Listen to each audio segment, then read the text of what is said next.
बंदी छोड़ सतगुरु रामपाल जी परमेश्वर जी की जय हो। भाइयों और बहनों, धरती ऊपर स्वर्ग इस पुस्तक पर वीडियो बनाने की श्रृंखला जारी है। इसी श्रृंखला में आज हमारा ये तीसरे नंबर का वीडियो है। पिछले वीडियो में हमने देखा कि किस प्रकार से धरती के ऊपर स्वर्ग जैसा माहौल स्थापित किया जा सकता है, और जब तक स्वर्ग जैसा माहौल स्थापित नहीं होगा इस पृथ्वी पर शांति नहीं हो सकती। समय समय पर लाखों लोगों ने प्रयास किया लेकिन वे सफल नहीं हो पाए। लाखों राजाओं ने इस पृथ्वी पर राज्य किया। उन्होंने भी कोशिशें की कि युद्ध के द्वारा, लड़ाई झगड़ों के द्वारा अत्याचारी लोगों को समाप्त कर दिया जाए, तो हो सकता है धरती पर स्वर्ग जैसा माहौल बन जाए। लेकिन लड़ाई झगड़े से, युद्ध से कभी भी शांति स्थापित नहीं हो सकती। उल्टा हाहाकार मच जाता है। उन राजाओं के प्रयत्नों से भी पृथ्वी पर स्वर्ग जैसा माहौल स्थापित नहीं हो पाया। उसके बाद अवतारों ने कोशिश की, पीर पैगंबरों ने कोशिश की। त्रेता युग में राम रावण युद्ध हुआ। रामचंद्र जी ने लाखों करोड़ों राक्षसों का वध किया। सोचा था अब ये पृथ्वी राक्षसों के अत्याचार से मुक्त हो जाएगी और शांति की स्थापना हो जाएगी, परंतु उनका वो प्रयास असफल रहा, क्योंकि लड़ाई झगड़े से कभी भी शांति स्थापित नहीं हो सकती। राम रावण युद्ध में करोड़ों लोग मारे गए, करोड़ों की संख्या में औरतें विधवा हुई, कई करोड़ों की संख्या में बच्चे अनाथ हुए, यतीम हुए। उनके सामने रोजी रोटी की समस्या पैदा हुई। बहुत सी माता बहनें अन्य लोगों की हवस का शिकार हुई, लेकिन शांति स्थापित नहीं हुई। उसके बाद द्वापर युग के अंत में महाभारत युद्ध हुआ। धर्म अधर्म की लड़ाई हुई। श्री कृष्ण जी ने सोचा था कि धरती पर शांति की स्थापना होगी, परंतु नहीं हुई। उस शांति स्थापना के चक्कर में जो युद्ध के माध्यम से, लड़ाई के माध्यम से श्री कृष्ण जी सोच रहे थे, खुद श्री कृष्ण जी का यादव कुल समाप्त हो गया। उनके खुद के बेटा बेटी, भाई बंधु, रिश्तेदार, पत्नियां, यहां तक कि खुद श्री कृष्ण जी भी समाप्त हो गए, परंतु शांति की स्थापना नहीं हो पाई। धरती पर स्वर्ग जैसा माहौल स्थापित नहीं हो पाया, क्योंकि लड़ाई झगड़ा, युद्ध शांति स्थापित करने का जरिया नहीं है। धरती पर स्वर्ग जैसा माहौल कब बनेगा, कैसे बनेगा? भाइयों और बहनों, इसकी जानकारी हमें ये पुस्तक दे रही है जिसका नाम है धरती ऊपर स्वर्ग। जब तक हम सत्संगी नहीं बनेंगे, घर घर में सत्संग नहीं होगा, जब तक हम अध्यात्म से नहीं जुड़ेंगे, हम पूर्ण तत्वदर्शी संत की शरण में आकर शास्त्र अनुकूल सत भक्ति नहीं करेंगे, तब तक भाइयों और बहनों धरती पर स्वर्ग जैसा माहौल स्थापित नहीं हो सकता। सतयुग, त्रेता, द्वापर और कलयुग लगभग 5,500 वर्ष बीत चुका है। शांति की बजाय उल्टी अशांति पैदा होती जा रही है। लेकिन अब इस समय, जिसको भक्ति युग कहते हैं, कलयुग की बिचली पीढ़ी का समय, इस समय भाइयों और बहनों अध्यात्म के बलबूते पर, शास्त्र अनुकूल सत भक्ति के बलबूते पर, सतगुरु रामपाल जी के अथक प्रयासों से, उनके आशीर्वाद से अब ये धरती स्वर्ग समान बनेगी। अब इस धरती पर हजारों वर्षों के लिए सतयुग जैसा माहौल कायम होगा। भारत विश्व गुरु बनेगा, भारत धर्म गुरु बनेगा। घर घर में भक्ति होगी, घर घर में धार्मिक अनुष्ठान होंगे। इंसान नेक नीति और ईमानदारी से अपना जीवन यापन करेंगे, अब यह धरती स्वर्ग समान बनेगी। तो इस पुस्तक के ऊपर 2 वीडियो बन चुके हैं, आज हमारा तीसरे नंबर का वीडियो है। आगे ये पुस्तक हमें क्या कुछ विशेष जानकारी दे रही है। धरती ऊपर स्वर्ग कैसे बना। हमारे नियम यानी सतगुरु रामपाल जी से उपदेश लेने के बाद उनके भक्तों के लिए जो आवश्यक नियम होते हैं, मर्यादाएं होती हैं, जिनका अंतिम श्वास तक पालन करना होता है, वो क्या कुछ है। और जो व्यक्ति सतगुरु रामपाल जी से उपदेश लेकर इन तमाम मर्यादाओं में रहकर भक्ति शुरू कर देता है, उस व्यक्ति के लिए, उस परिवार के लिए उसी दिन से ये धरती स्वर्ग समान बन जाती है। वो परिवार एक प्रकार से ऋषि परिवार बन जाता है, देव परिवार बन जाता है। किसी नशीले पदार्थ का सेवन नहीं करते, यानी किसी प्रकार का नशा नहीं करते। अगर धरती को स्वर्ग समान बनाना है तो ये पहला नियम है, आपने नशे को त्यागना पड़ेगा। मीठी सुपारी से लेकर बड़े से बड़ा नशा, जिसकी आज दुनिया आदी हो चुकी है अध्यात्म के अभाव के कारण, सच्चे सतगुरु की सुसंगति के अभाव के कारण। तमाम प्रकार के नशे, बीड़ी, गुटखा, जर्दा, पान मसाला, तमाकू, शराब, बियर, भांग, धतूरा, अफीम, गांजा, हुला सूंघना, जितने भी प्रकार के नशे वर्तमान में दुनिया कर रही है, आपने नशा करने वालों का सहयोग भी नहीं करना है। तब जाकर आपका परिवार, आपका गांव, आपका समाज धीरे धीरे स्वर्ग जैसे माहौल की तरफ बढ़ेगा। ये पहला नियम है। नंबर 2, तंबाकू का सेवन नहीं करते। सतगुरु रामपाल जी के भगत तंबाकू का बिल्कुल भी प्रयोग नहीं करते। तंबाकू चाहे किसी भी रूप में क्यों ना हो, चाहे हुक्के के रूप में, चाहे सिगरेट के रूप में, चाहे बीड़ी के रूप में, चाहे जर्दे के रूप में। सतगुरु रामपाल जी से उपदेश लेने के बाद उनके फॉलोअर तंबाकू का बिल्कुल भी सेवन नहीं करते हैं। नंबर 3, दहेज नहीं देते हैं, वह ना लेते हैं। शादी विवाह में दहेज के नाम पर ना ही तो हम 1 रुपया देते हैं और ना 1 रुपया लड़की वाले से लेते हैं।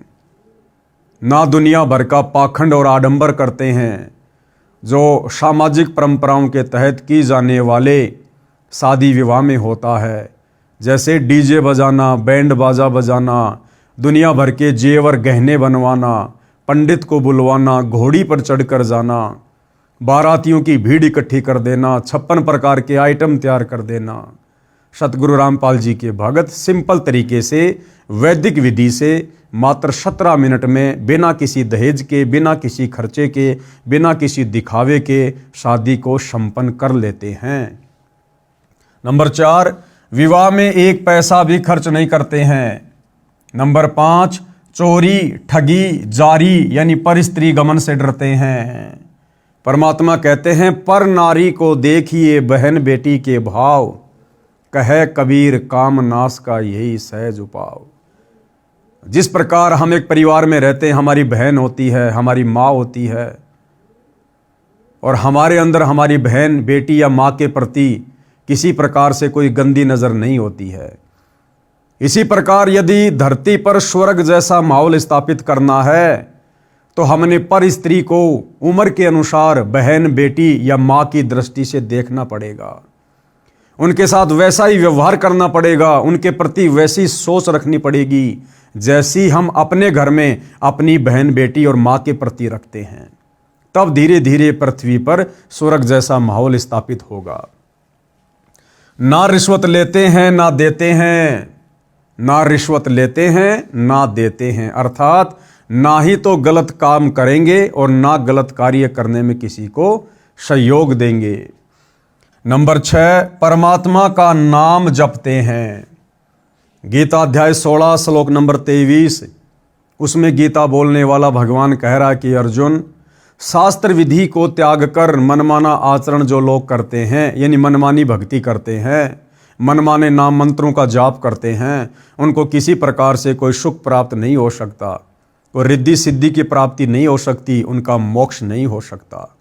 तो सतगुरु रामपाल जी से उपदेश लेने के बाद हम जितने भी उनके फॉलोवर हैं, हम शास्त्र विधि को त्याग कर मनमाना आचरण नहीं करते, बल्कि शास्त्र अनुकूल भक्ति और धर्म कर्म करते हैं, जिससे हमें शीघ्र उस भक्ति का लाभ मिलता है।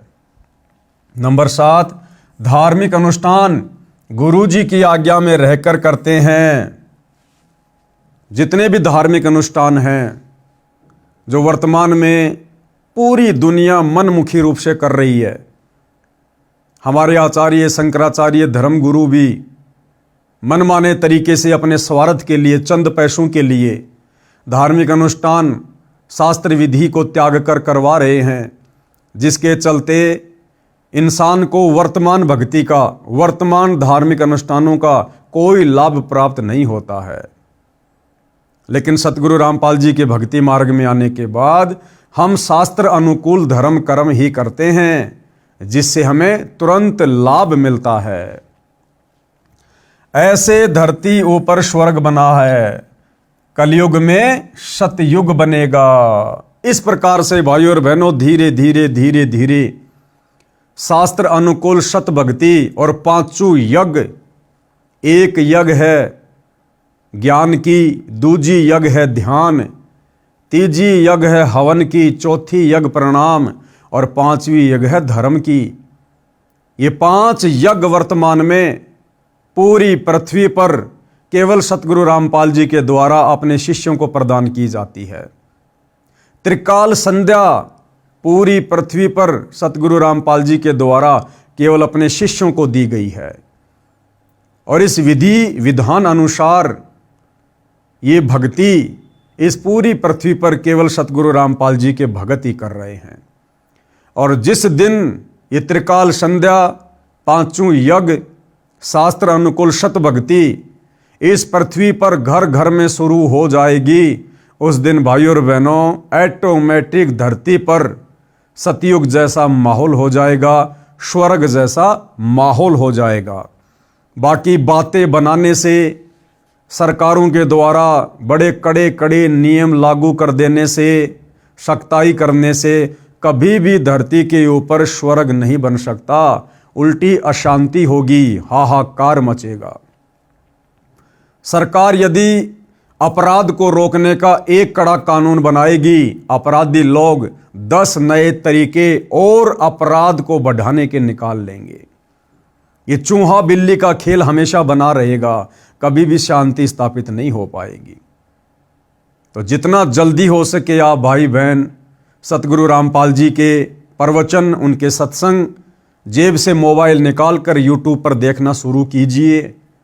जब तक आप स्वयं नहीं बदलेंगे, आपके विचार नहीं बदलेंगे, जब तक आप खुद शास्त्र अनुकूल सत भक्ति पर नहीं लगेंगे, आपके बच्चे कैसे सुधरेंगे, आपका परिवार कैसे सुधरेगा।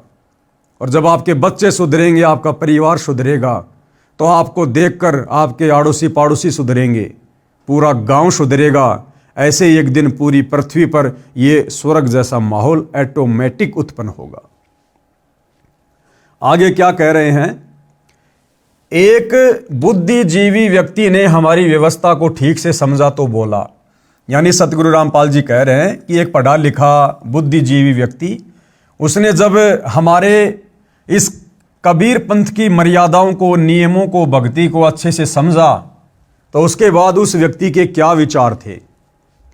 न तो तुम शराब पीते, ना बीड़ी सिगरेट हुक्का पीते, ना दहेज लेते ना देते, तुम जो कमाते हो वह सारी बचत है।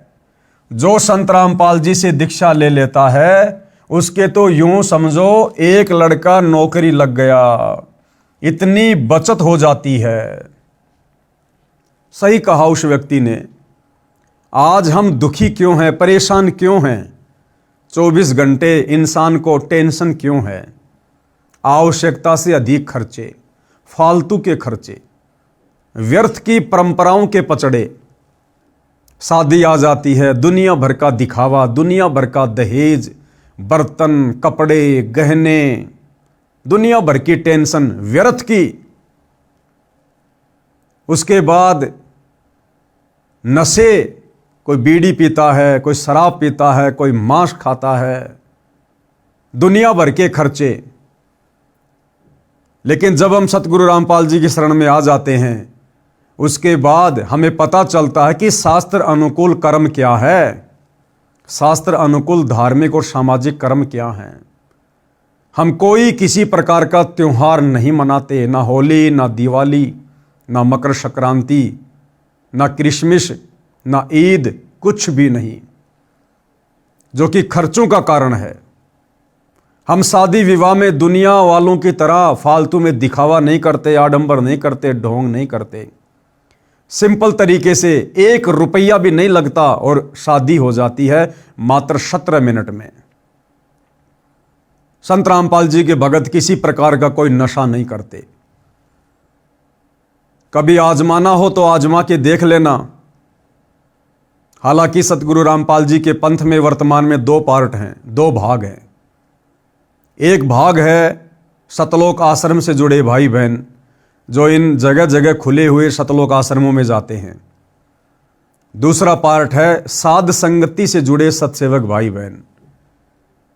सतसेवक भाई बहन वर्तमान समय 2025 तक अपने गुरुदेव भगवान की गैर हाजिरी में घर को सतलोक आश्रम बनाकर, ज्ञान को आधार बनाकर, गुरु को परमात्मा मानकर मर्यादाओं में रहकर भक्ति करते हैं। तो साध संगति से जुड़े उन सतसेवक भाई बहनों के ऊपर आप जी कभी भी एक्सपेरिमेंट कर सकते हो। आप कभी भी उनकी परीक्षा ले सकते हो कि वास्तव में संत रामपाल जी के भगत नशा करते हैं या नहीं करते, नशे का समर्थन करते हैं या नहीं करते हैं। किसी भी साध संगति से जुड़े सतसेवक भाई बहन को अगर देश का प्रधानमंत्री भी आकर कहे कि भगत जी मुझे सिगरेट पीनी है, मेरे पास में माचिस नहीं है, आप मुझे माचिस दे दीजिए, वो भगत जो साध संगति से जुड़ा है वो उसी समय बड़े प्यार से, बड़ी आधीनी से प्रधानमंत्री जी से कहेगा कि प्रधानमंत्री जी आप हमारे घर पर आए, आपका स्वागत है, बैठिए, चाय पानी पीजिए। परंतु गलत कार्य में हमारे गुरुदेव के आदेश अनुसार हम आपका किसी प्रकार से कोई सहयोग नहीं करेंगे। आप यदि अपनी प्रधानमंत्री की कुर्सी भी हमें दे दें एक माचिस के बदले में, माचिस तो छोड़िए, हम आपको माचिस की एक सीख भी निकालकर बीड़ी पीने के लिए नहीं दे सकते। हाँ, आपको खाना बनाना है, दूध गर्म करना है, शौक से लीजिए, हम कर देंगे आपका दूध गर्म, नो प्रॉब्लम। परंतु बुराइयों में सहयोग के लिए हम आपका 1% भी सहयोग नहीं करेंगे। आप चाहे देश के प्रधानमंत्री हो, चाहे देवताओं के प्रधानमंत्री हो, हमारे लिए हमारे गुरुदेव भगवान के नियम सर्वोपरि हैं। हमारे गुरुदेव भगवान का भक्ति विधान सर्वोपरि है। जिस संविधान से पूरी सृष्टि चल रही है, हम उस संविधान को फॉलो करेंगे। और सतलोक आश्रमों से जुड़े भाई बहन, उनकी गारंटी हम इसलिए नहीं दे सकते क्योंकि वो लोग नशे का समर्थन करते हैं। कुछ दिन पहले मैंने एक वीडियो बनाया था हुक्के के ऊपर कि ये जितनी भी खाप पंचायतें हैं जो सतगुरु रामपाल जी की फोटो का सम्मान कर रही हैं, इन लोगों को हक नहीं है ये लोग सतगुरु रामपाल जी की फोटो को छुएं, क्योंकि ये सारे लोग तंबाकू सेवन करते हैं, हुक्का पीते हैं, बीड़ी पीते हैं, शराब पीते हैं। और ऐसा व्यक्ति सतगुरु रामपाल जी की छवि को हाथ लगाने का अधिकारी नहीं है। उस बात को लेकर खाप पंचायत के प्रधानों ने और सतलोक आश्रम वालों ने, जो मुख्य लोग हैं इन आश्रमों के, इन्होंने एक प्रेस कॉन्फ्रेंस की, एक मीटिंग बुलाई और उन पंचायतों के प्रधानों के साथ बैठकर जो प्रधान मुझ पवन दास के खिलाफ हुक्के को लेकर, तंबाकू को लेकर एक्शन लेने की बात कह रहे थे, मुकदमा करने की बात कह रहे थे, ये पवन दास तो हुक्के को गलत बताता है, हुक्का पीने वाले ढेड होते हैं, नीच होते हैं, इसने हमारी बेइज्जती की है। ये सतलोक आश्रम के मुख्य व्यक्ति, सतलोक आश्रम का मीडिया प्रभारी डॉक्टर चांद राठी, हरियाणा का स्टेट कोऑर्डिनेटर अमन गोदारा, सतलोक आश्रम में रहने वाला विकास सिंहपुरिया, लाखन माजरा से राजवीर सैनी, ये तमाम लोग वहां बैठकर उन ग्राम पंचायत वाले प्रधानों का हुक्के को लेकर समर्थन कर रहे थे। इसलिए इन सतलोक आश्रम वालों की गारंटी हम नहीं दे सकते। ये कब पीछे हट जाएं, कब ये अपने वचन से हट जाएं, कब ये कौन सी मर्यादा तोड़ दें, इनका कोई भरोसा नहीं है। लेकिन साध संगति से जुड़े हुए सत्सेवक भाई बहनों की हम गारंटी देते हैं। हम भाई बहन कभी सौपन में भी अपने गुरुदेव भगवान की मर्यादाओं को लांघ कर ऐसा कोई भी कार्य करने का दुस्साहस नहीं कर सकते जिससे हमारे गुरुदेव भगवान नाराज हों। तो भाई और बहनों, इस प्रकार से जब हम सतगुरु रामपाल जी से उपदेश लेकर शास्त्र अनुकूल सत भक्ति करेंगे, मर्यादाओं पर दृढ़ रहेंगे, तब एक दिन स्वतः इस पृथ्वी पर स्वर्ग जैसा माहौल ऑटोमेटिक स्थापित हो जाएगा। बाकी बातें करने से नहीं होगा। तो उस भाई ने कहा कि संत रामपाल जी के जो भगत हैं और जिस प्रकार से वो लोग इन बुराइयों से दूर हैं, आडंबरों से दूर हैं, पाखंडों से दूर हैं, नशे से दूर हैं, व्यर्थ के खर्चों से दूर हैं, तो उनके घर में तो समझो एक व्यक्ति नौकरी लगा हुआ है। यानी इन फालतू की परंपराओं पर, नशे आदि पर व्यक्ति ज्यादा भी नहीं तो कम से कम 15-20 हजार रुपया महीने में खर्च कर देता है। साल का लाखों रुपया खर्च कर देता है। और इतना पैसा तो घर में वो व्यक्ति कमाता है जो नौकरी कर रहा हो। तो सतगुरु रामपाल जी के भक्तों के घरों में जो भगत उनके नियमों पर चलते हैं और नियमों पर चलने के चलते उनको जो बचत हो जाती है, समझो एक व्यक्ति उस घर में सरकारी नौकरी लगा हुआ है। इस भाई का यह कहने का मतलब है,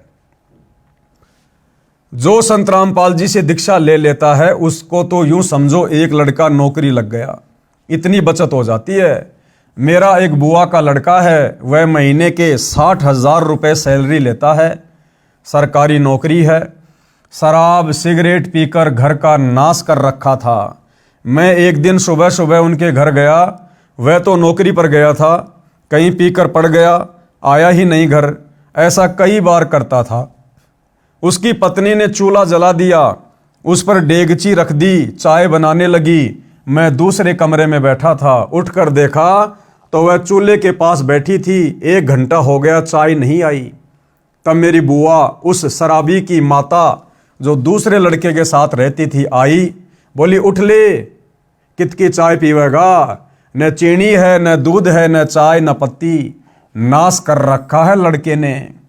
मैं दूसरी बुआ के लड़के के घर गया, वहां चाय पी, कुछ सामान दुकान से खरीद कर उसके घर डाल कर आया। उसकी पत्नी रो रही थी, मैं चला गया। 6 महीने बाद फिर जाना हो गया। मैं देखकर आश्चर्यचकित था कि इतना अच्छा मकान रिपेयर, लिपाई, सफेदी करके सुधार रखा था। घर में सब सुविधा का सामान था।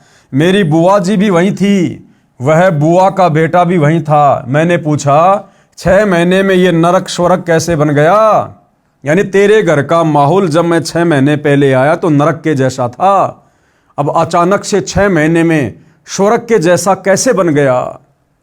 क्योंकि उसने सतगुरु रामपाल जी के ज्ञान को समझकर उनसे उपदेश ले लिया था और तमाम प्रकार की बुराइयों से अपना पीछा छुड़वा लिया था।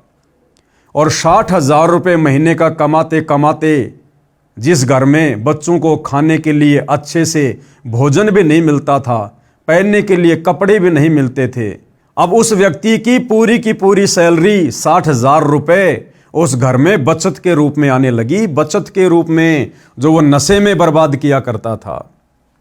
उस भाई ने बताया कि इस गांव में संत रामपाल जी सत्संग करने आए थे।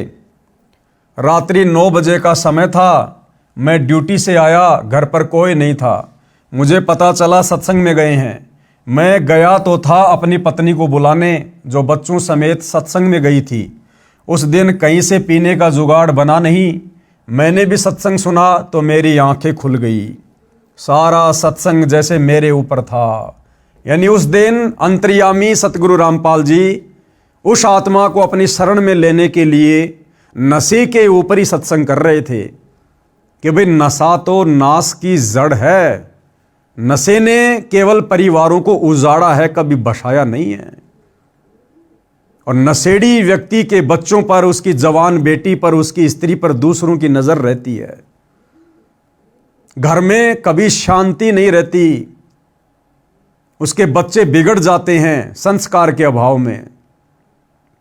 सारा का सारा सत्संग गुरुदेव ने उस दिन नशे के ऊपर किया, क्योंकि उस नशेड़ी आत्मा को परमात्मा ने अपनी शरण में लेना था।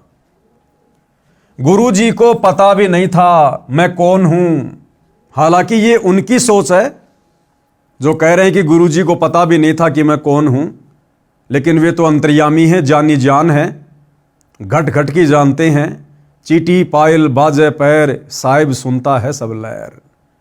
तो गुरुदेव को तो पता था कि वो आत्मा आ रही है जिस आत्मा को काल ने बुरी तरह से बिगाड़ रखा है। गुरु जी को पता भी नहीं था मैं कौन हूं। मैंने उसी दिन नाम ले लिया, सब बीड़ी शराब वाहियात का खर्च बंद कर दिया। जो कमाता हूं सारी बचत है, न रिश्वत लेने की आवश्यकता, न कंपनी में ओवर टाइम करना। ओवर टाइम वाला पैसा भी नशे में जाता था, उसके स्थान पर अन्य भाई बहनों को रोजगार मिल गया। अब एक चीज का हमें थोड़ा ध्यान देना होगा भाई और बहनों, क्योंकि हमने इन पुस्तकों को पढ़कर शिक्षा ग्रहण करनी है। यहां क्या लिखा गया है? नए कंपनी में ओवर टाइम करना। वो ओवर टाइम क्यों किया करता था? क्योंकि वो नशे का आदी था, गलत बुराइयों में पड़ा हुआ था, इसलिए ओवर टाइम भी किया करता था। अब जब हम सतगुरु रामपाल जी से उपदेश ले लेते हैं तो भाई और बहनों, नशा हम नहीं करेंगे, गलत काम हम नहीं करेंगे, परमात्मा का आशीर्वाद हमारे परिवार पर रहेगा, कमी किसी चीज की होगी नहीं, आवश्यकता के अनुसार परमात्मा हमारी मदद करेगा, अनावश्यक वस्तुओं की हमें जरूरत नहीं।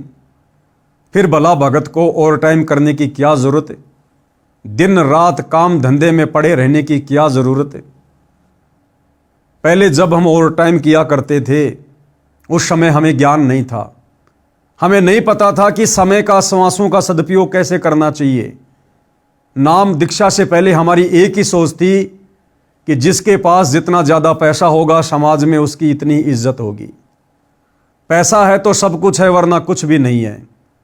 लेकिन उपदेश लेने के बाद हमें पता चला कि जिसके घर में भक्ति है तो सब कुछ है, जिसके परिवार पर सतगुरु का आशीर्वाद है तो सब कुछ है, जिसके पास सतगुरु का सतनाम है, नाम है, शरण है, तो समझो दुनिया का सबसे बड़ा धन उसके पास है। कबीरा सब जग निर्धना, धनवंता ना कोई, धनवंता सो जानिए जिसके पास राम नाम धन होए। तो सबसे बड़ा धन है सतगुरु का ज्ञान, सतगुरु का नाम, सतगुरु का आशीर्वाद। तो अब हम भगत भाई बहनों ने ज्यादा से ज्यादा समय सतगुरुदेव भगवान की भक्ति में व्यतीत करना है, सत्संग सुनने में, सुमरण करने में व्यतीत करना है। इसलिए नाम उपदेश लेने के बाद हमने ओवर टाइम करने की कोई आवश्यकता नहीं पड़नी चाहिए। वो ओवर टाइम का समय अब हम परमात्मा की भक्ति में, सुमरण करने में, या सत्संग में, या फिर सेवा करने में लगाएंगे, जिसका प्रतिफल हमें उस ओवर टाइम के बदौलत कई संख्यों गुणा ज्यादा मिलेगा परमेश्वर के दरबार में। क्योंकि नाम उपदेश लेने के बाद हमारा एक अकाउंट खुल जाता है, भक्ति वाला अकाउंट है। हम जो भी दान धर्म सुमरण सत्संग सुनते हैं, अच्छे कर्म करते हैं, धार्मिक अनुष्ठान करते हैं, हमारे भक्ति वाले खाते में वो हमारा भक्ति धन सूक्ष्म रूप में जमा होता रहता है।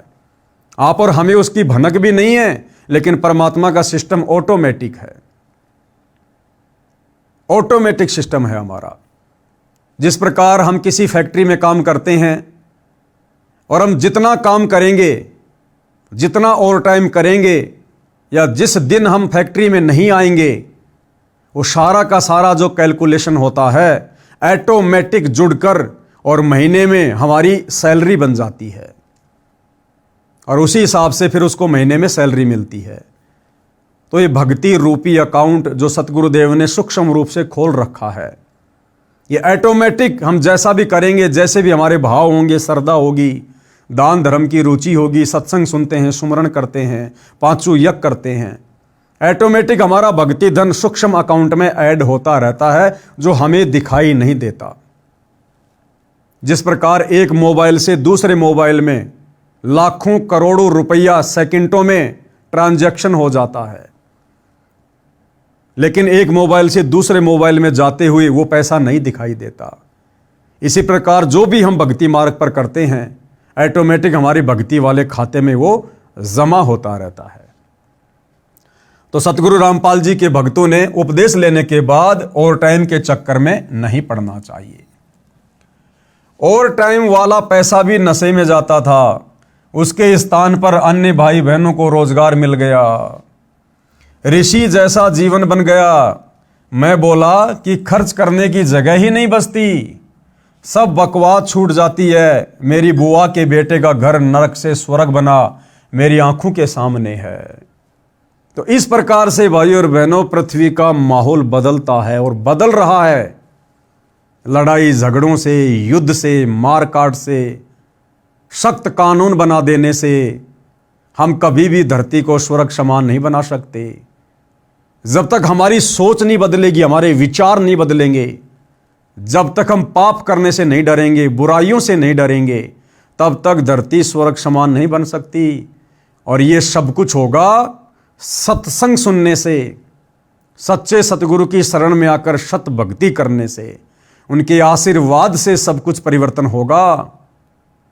केवल कड़े कड़े नियम बना देने से, सरकारों के द्वारा शक्ति कर देने से कभी भी पृथ्वी पर स्वर्ग जैसा माहौल नहीं बनता। प्रश्न फिर आगे किसी ने प्रश्न किया, आप श्रृंगार करना भी बंद करते हो, आभूषण तो स्त्री की शोभा होती है, इज्जतदार व धनवान के घर की बहू बेटी की तो इसी से गरिमा बनती है, ये आपका असूल यानी नियम कुछ जचा नहीं। क्या सवाल किया कि जी आपके मार्ग में, आपके पंथ में जो भगत उपदेश ले लेता है, उसके बाद आपके नियम अनुसार वो माता बहनें सोने चांदी के या आर्टिफिशियल नकली किसी प्रकार के गहने नहीं पहनती हैं। जो पुरुष भगत होते हैं वो कोई भी सोने चांदी की चैन या सोने चांदी की अंगूठी वगैरह कुछ नहीं पहनते हैं, ना कोई तड़कीले भड़कीले छोटे छाटे कपड़े पहनते हैं, ना कोई जींस वगैरह पहनते हैं, ना कोई टाइट टी शर्ट पहनते हैं। तो ये सब कुछ क्या, ये गहने वाने पहनना, बढ़िया बढ़िया कपड़े पहनना, ये तो धनवान और इज्जतदार लोगों की पहचान होती है। तो आपका ये नियम हमें कुछ समझ में नहीं आया। तो गुरुदेव भगवान ने उस भोली आत्मा को क्या जवाब दिया? उत्तर, इसका लाभ कोई नहीं और हानि भयंकर है। हम शास्त्रों को आधार मानकर अपनी सब क्रिया करते हैं, जैसे पूर्व में भी बताया था। और सुनो, अब गुरुदेव महाभारत की कथा सुनाकर उस नादान व्यक्ति की शंका का समाधान कर रहे हैं कि भाई ये सोना क्या है, ये सोने चांदी के गहने क्या हैं, और सोने चांदी के गहने आप और हमने धारण क्यों नहीं करने चाहिए। इसका एक शास्त्रीय रीजन है, महाभारत का प्रकरण है, राजा परीक्षित से जुड़ी हुई कथा है। और इस कथा से उन तमाम भगत भाई बहनों ने भी शिक्षा लेनी है। और इस कथा को सुनकर आज से ही किसी भी प्रकार के गहने, चाहे सोने के हों, चांदी के हों, आर्टिफिशियल हों, पहनने छोड़ देने हैं। यदि आपने अपनी भक्ति सफल करनी है, यदि आपने इसी कलयुग की पिछली पीढ़ी में सतगुरु के रहते सहते मोक्ष प्राप्त करना है तो सोना क्यों नहीं पहनना चाहिए। महाभारत में कथा है जो इस प्रकार है। राजा परीक्षित के समय उसके राज्य में बहुत सारी अप्रिय घटनाएं घटित होने लगी। राजा ने ज्योतिषियों से कारण जाना, उन्होंने बताया कि कलयुग की शुरुआत हो चुकी है, यह कलयुग के कारण हो रहा है। राजा ने पंडितों से समाधान पूछा तो बताया, हम कलयुग को कील देंगे यानी बांध देंगे, हम उसका अनुष्ठान जानते हैं। राजा परीक्षित ने सब सामग्री मंगाकर कलयुग को समाप्त करने के मकसद से एक अनुष्ठान करवाया। कलयुग परेशान हो गया। राजा परीक्षित से हाथ जोड़कर अपनी जिंदगी की भीख मांगी, कहा मुझे भी कहीं जगह दे दो। राजा परीक्षित ने उसको इस शर्त पर छोड़ा कि तू इन इन स्थानों पर रहना। जब कलयुग का प्रभाव द्वापर युग के अंत में बहुत ज्यादा बढ़ने लगा तो राजा परीक्षित ने अपने धर्मगुरुओं से, ऋषि मुनियों से इसका समाधान चाहा। तो ऋषि मुनियों ने कहा, जी चाहे कितनी बड़ी आपत्ति हो, कितनी बड़ी समस्या हो, भक्ति से दूर होती है। और काल के साथ तो कोई लड़ाई झगड़ा भी नहीं किया जा सकता कि हम उसको तीर से मार देंगे, तलवारों से काट देंगे। तो भक्ति ही एकमात्र विकल्प है, सबसे बड़ा अस्त्र है, शस्त्र है किसी भी बुराई का अंत करने का, किसी पर भी विजय प्राप्त करने का।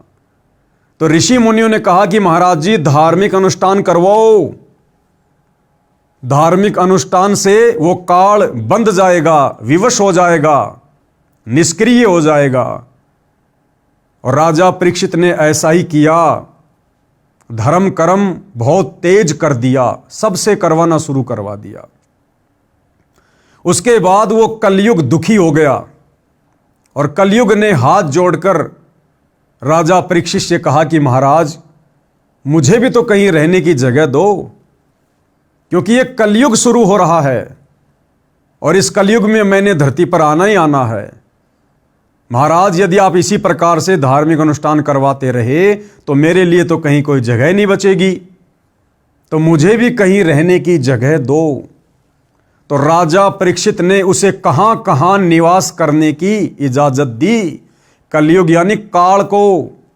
तो काल इस पृथ्वी पर किन किन जगहों पर निवास करता है, किन किन धातुओं में निवास करता है। सबसे पहला, शराब सेवन करने वालों के पास। तो राजा परीक्षित ने क्या कहा कि हे कलयुग, हे काल, अगर तुझे मेरे राज्य में रहना है, इस पृथ्वी पर रहना है, तो तू कहां रह सकता है? जहां पर लोग शराब का सेवन करते हैं, जहां पर शराब बनाई जाती है, जिस घर में शराब का सेवन होता है, जो व्यक्ति शराब का सेवन करता है, तू वहां पर निवास कर सकता है।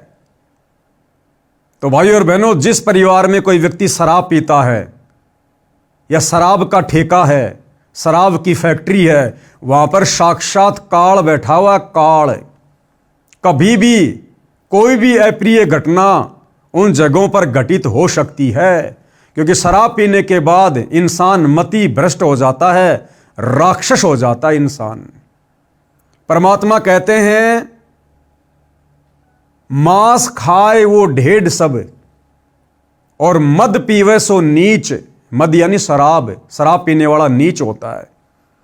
मांस खाए वो ढेढ़ सब और मद पीवे सो नीच, और कुल की दुर्मति पर हरे, भाई राम कहे सो ऊंच।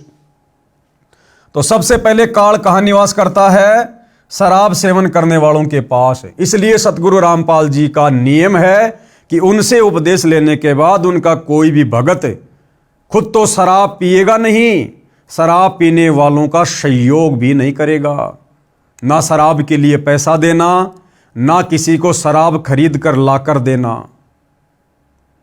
ये नियम है सतगुरु रामपाल जी का। नंबर 2, जहां पर काल निवास करता है, स्वर्ण यानी गोल्ड यानी सोना। सोने में काल का निवास है। राजा परीक्षित ने कहा कि आप सोने में भी निवास कर सकते हो, आप गोल्ड में निवास कर सकते हो। तो सोने में किसका वास है? काल का। और काल भाई और बहनों कभी भी सद्बुद्धि नहीं आने देता। तो सतगुरु रामपाल जी के मार्ग में या अन्य जगत वाले भाई बहन माताएं, अगर उनके घर में सोना है, अगर वे सोने चांदी के आभूषण पहनती हैं, उनको कभी भी सद्बुद्धि नहीं आ सकती। अगर जगत वाला है तो कभी भी उसको सद्बुद्धि नहीं आएगी, उल्टे काम ही करेगा। और यदि सतगुरु रामपाल जी से उपदेश लेने के बाद कोई सोना चांदी पहनता है, अपने घर में रखता है, तो समझो अभी उसके घर में परमात्मा का वास नहीं है, भगत होने के बावजूद उसके घर में अभी काल का वास है, काल का वास। तो जहां सोना होता है या जो भाई बहन सोना पहनते हैं, वहां पर काल का वास है। और सतगुरु रामपाल जी ने अपने भक्तों को सख्त हिदायत दी हुई है कि सोना पहनना तो दूर, सोने को तो घर में भी नहीं रखना चाहिए। एक छोटा सा सत्संग आपको सतगुरु रामपाल जी के मुख कमल से सुना देते हैं, सुनिएगा। भक्ति बिना क्या होते हैं ये भरम रहा संसारे, रति कंचन पाया नहीं रावण चलती बारे। ओह, सर्व सोने की लंका थी, किसा को बद्दी था करके भक्ति सिद्धि प्राप्त रिद्धि प्राप्त करके, और सोने की लंका जैसे हम गारा की ईंट पका के और मकान बनाते हैं, वो सोने की ईंट बना के, छोटी छोटी ईंटें होती थी पहले, और उनसे सोने ही की वो गारा बना के और महल बनवा रखे थे उसने। इतना धनी था। और आप दौरे मुश्किल से 50-20 ग्राम 20 तोले सोना होगा थर, बुढ़ा बुढ़ा सेठ होगा जिस पर 20-30-40 तोले सोना हो गया। कहते वो रति नहीं लेके गए, ग्राम भी नहीं ले जा सका, तुम कहां ले जा सकोगे और के कला तोड़ दोगे 40 तोले सोने में। ये तो खाम खागा सर दर्द है। सोना तो घर में बना रखना चाहिए आपने, और ना इसको पहनना चाहिए। क्या फायदा कान में डाल लिया, कान नाक में डाल लिया, 36 पंगे कड़े बना लिए। परमात्मा ने इतना सुंदर शरीर दे रखे, इस पर आडंबर करने की कतई जरूरत नहीं। इसे भगवान रुष्ट होता है। भगवान की भक्ति करें, चाहे किसा भी शरीर है, काला है, गोरा है, जैसा भी मालिक ने दिया है, इसमें हम परमात्मा पा सकते हैं। इस काया का गर्व ना करियो के काला के गोरा रे, और बिना भजन कुछ काम नहीं आवे, चाहे एतर छड़को चारों हो रहा रे। तो पुणात्माओं, धीरे धीरे, क्योंकि हम इतने इस सामाजिक माहौल में हम इतने गहरे चले गए कि वहां से वापस आना अपनी पटरी पे हमारे लिए कठिन हो रहा है। हम दलदल में धस गए। लेकिन परमात्मा का सहारा आपको एक क्रेन का काम करेगा। तो भाइयों और बहनों, ये नियम है गुरुदेव भगवान का, क्योंकि सारे के सारे नियम फॉर्म पर लिखकर, पुस्तक में लिखकर भगत को नहीं दिए जा सकते। नाम दीक्षा के समय हमें जो नियम बताए जाते हैं, जो मर्यादा बताई जाती है, वो केवल शुरुआती हैं। अगर सारे नियम बता दिए जाएं, हम भक्ति भी ना करें। इसलिए हमारी छोटी बुद्धि को देखते हुए सतगुरु ने केवल भक्ति को शुरू करवाने के लिए छोटे मोटे नियम ही हमें दिए फॉर्म पर लिखकर। फिर सतगुरु ने बताया कि बच्चों, जब तुम सत्संग सुनोगे, सत्संग के माध्यम से फिर तुम्हें नियम और मर्यादाओं का पता चलेगा, और जब तुम तमाम प्रकार की नियम और मर्यादाओं को निभाओगे, तब तुम्हारी भक्ति सही प्रकार से सफल होगी। तो सतगुरु रामपाल जी के भक्तों ने यदि सफल करनी है भक्ति और प्राप्त करना है मोक्ष, तो भाई सोना चांदी पहनना तो दूर, सोना चांदी भगत के घर में भी नहीं रहना चाहिए। मान लीजिए कुछ माता बहनें ऐसी हैं जो अपने सास ससुर के पराधीन हैं, माता पिता के पराधीन हैं, अपने पति के पराधीन हैं, और वो कहती हैं कि हम सोना बेच नहीं सकते। कोई बात नहीं, अगर आपके घर के मुखिया, आपके सास ससुर, आपके पति अगर सोना बेचने नहीं देते हैं, तो कम से कम आपने तो सोना पहनना छोड़ना ही पड़ेगा। उसके लिए चाहे आपको सास ससुर की मार खानी पड़े, चाहे अपने पति की मार खानी पड़े। अगर गुरु वचन निभाना है, भक्ति सफल करनी है, तो भाई संघर्ष करना पड़ेगा। काल आपको इतनी आसानी से मर्यादाओं में रहकर भक्ति नहीं करने देगा। यदि आप सोना बेच नहीं सकती हैं, तो आपने सोने को पहनना छोड़ना पड़ेगा।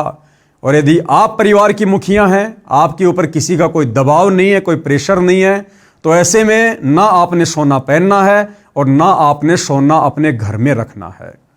सोने को बेचकर आप परमात्मा की सेवा में लगा सकती हैं। सोने को बेचकर आप परिवार की आवश्यकता का सामान खरीद सकती हैं, बच्चों की स्कूल की फीस भर सकती हैं, उनके कपड़े ला सकती हैं, जो मर्जी वो पैसा फिर आप अपने घर में प्रयोग कीजिएगा, लेकिन सोना पहनना नहीं है। नंबर 3, जुआ खेल में जहां पर जुआ खेला जाता है वहां पर काल का प्रवेश है।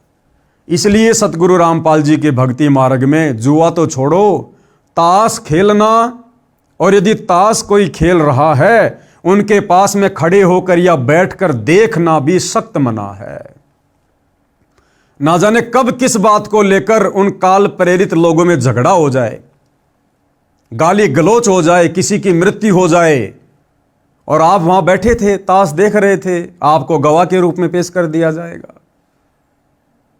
इसलिए सतगुरु रामपाल जी के भक्तों ने, चाहे कोई जुआ खेल रहा है, चाहे कोई सट्टा लगा रहा है, चाहे कोई ताश खेल रहा है, आप और हमने खेलना तो बहुत दूर की बात है, हमने वहां बैठना भी नहीं है। यह सतगुरु का वचन है, वहां बैठने मात्र से सतगुरु का वचन टूटेगा, और सतगुरु का वचन टूट गया फिर हमारे पास में भला रह क्या गया। इतनी सावधानी हमने बरतनी है।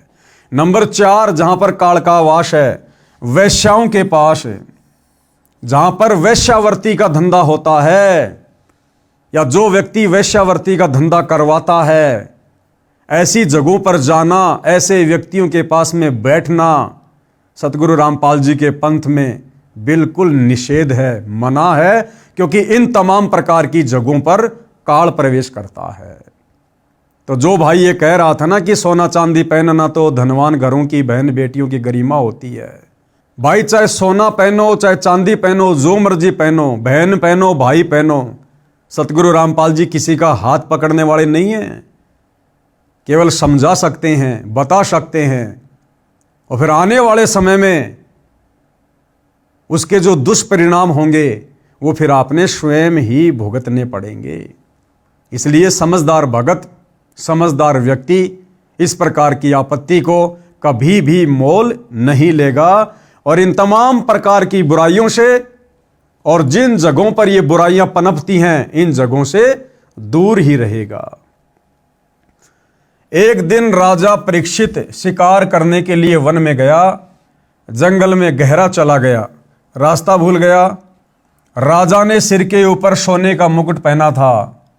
कलयुग मक्खी बनकर राजा के सोने के मुकुट पर बैठ गया, क्योंकि आदेश तो राजा ने दिया था सोने में वास करने का।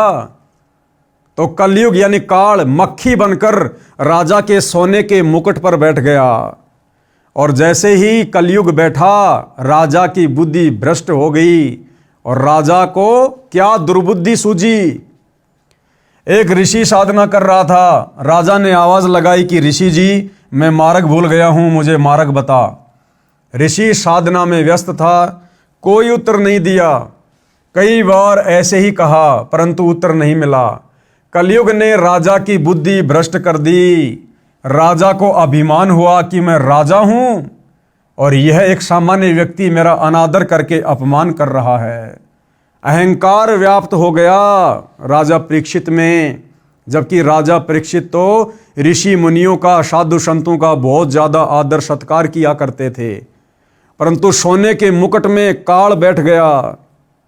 चाहे सोने का मुकुट हो, चाहे सोने चांदी की अंगूठी हो, चाहे चैन हो, चाहे नाक का कांटा हो, चाहे कान की बाली हो, कुछ भी हो, चाहे 1 ग्राम हो, चाहे 1 किलो का मुकुट हो, सोना सोना ही है, चांदी चांदी ही है। आभूषण हमने धारण करने ही नहीं है।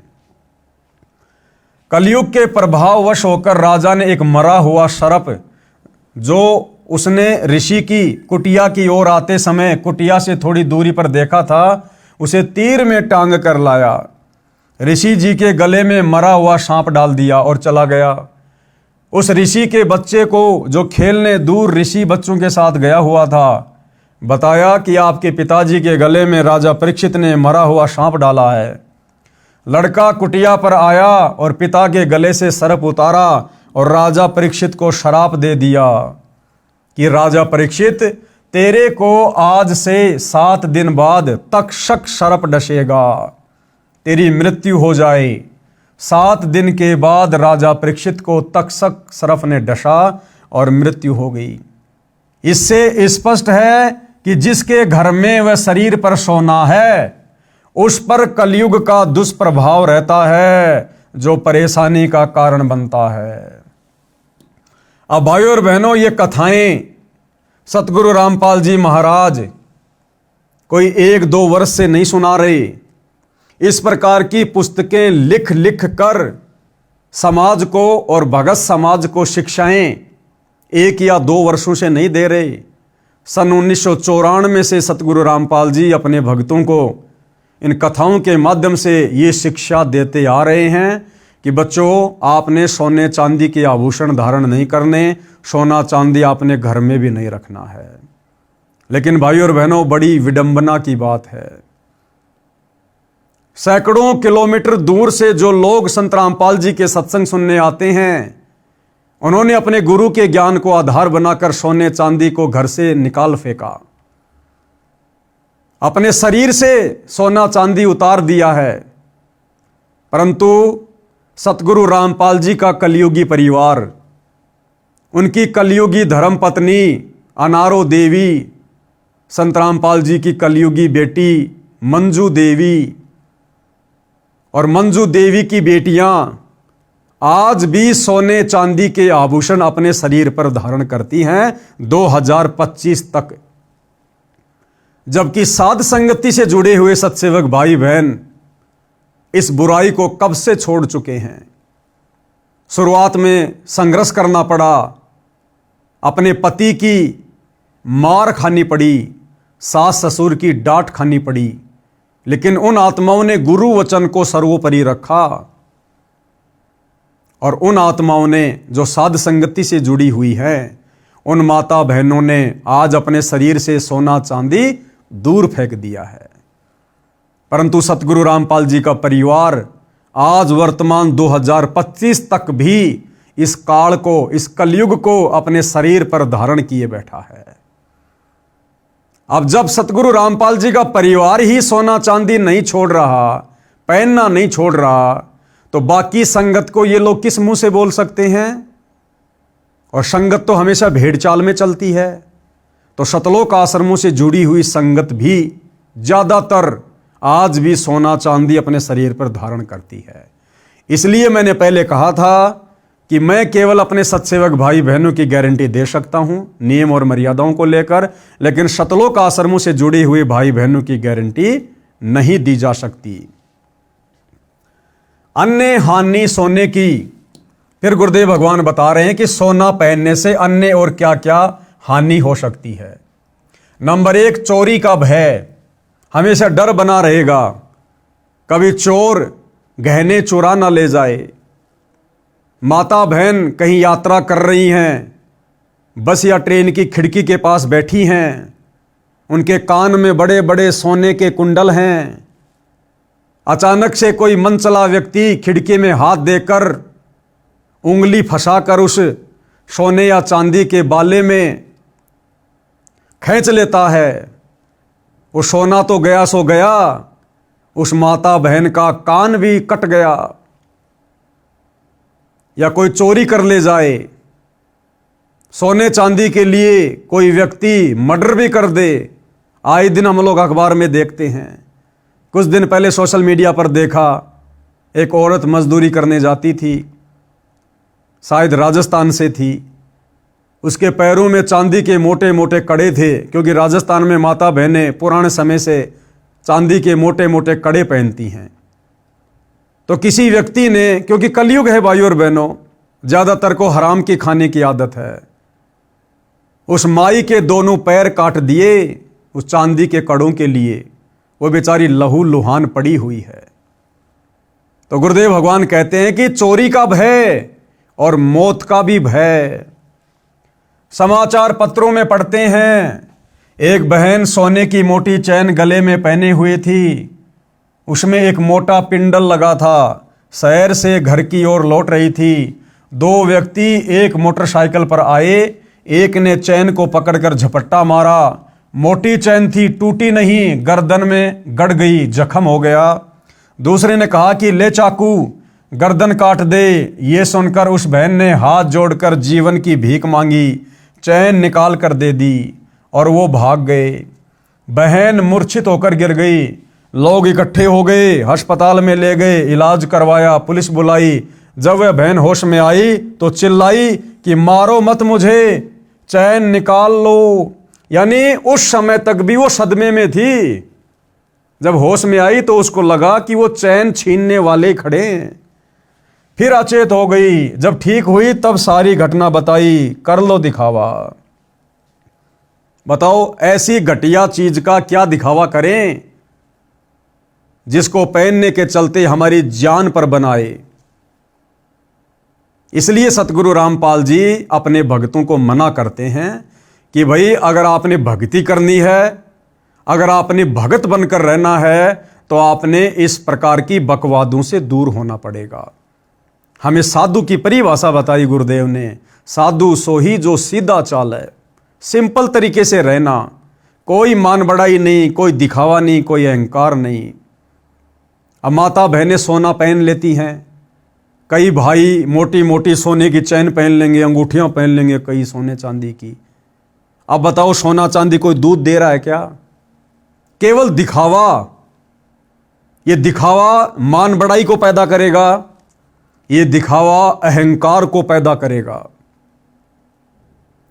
और जिस भगत के अंदर मान बढ़ाई है, अहंकार है, दिखावे वाली सोच है, उस भगत के निकट भगवान 1% भी नहीं है। वो भगत अभी भक्ति के निकट भी नहीं है। तो भाई या तो दिखावा कर लो या भक्ति कर लो, दो नावों में सवारी नहीं चल सकती। सोना जिसे धनवानों की बहु बेटियों की गरिमा बताकर नरक ढोते हैं, वही जान का झाड़ बन गई। गरिमा सड़क किनारे अचेत मिट्टी में पड़ी थी।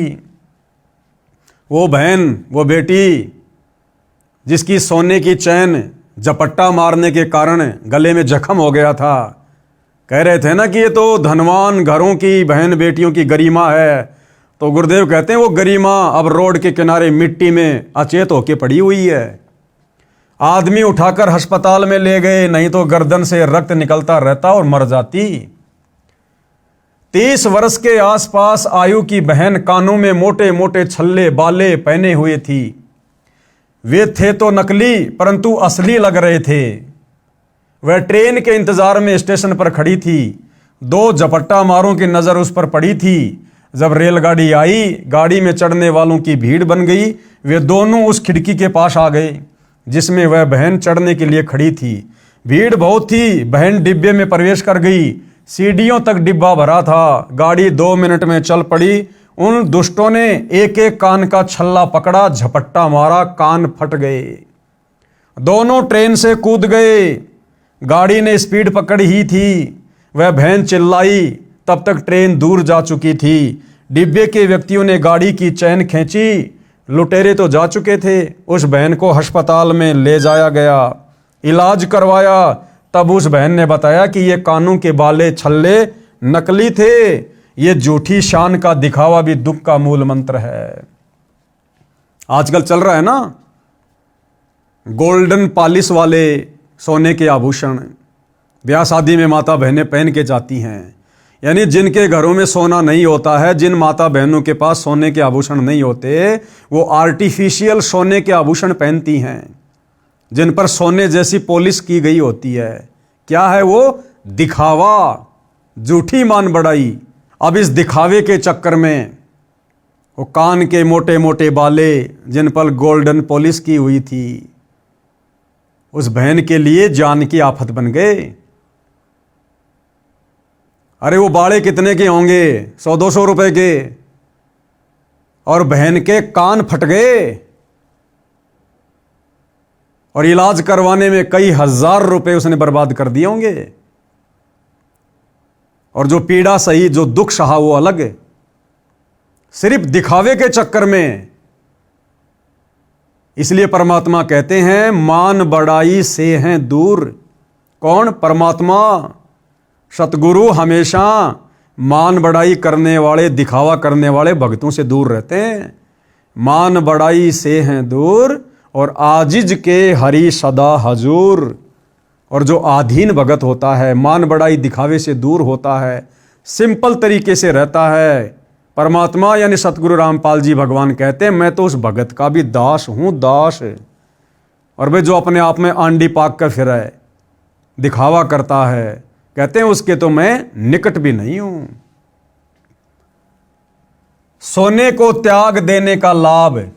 अब क्या कह रहे हैं गुरुदेव कि सोने को त्यागने से क्या लाभ है? ना कोई चोरी का डर रहेगा, ना झपट्टा मारूं का डर रहेगा।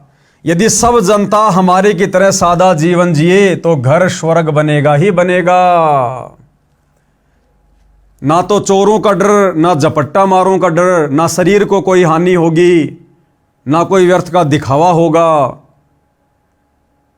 और सबसे बड़ी बात, घर में काल का प्रवेश नहीं होगा।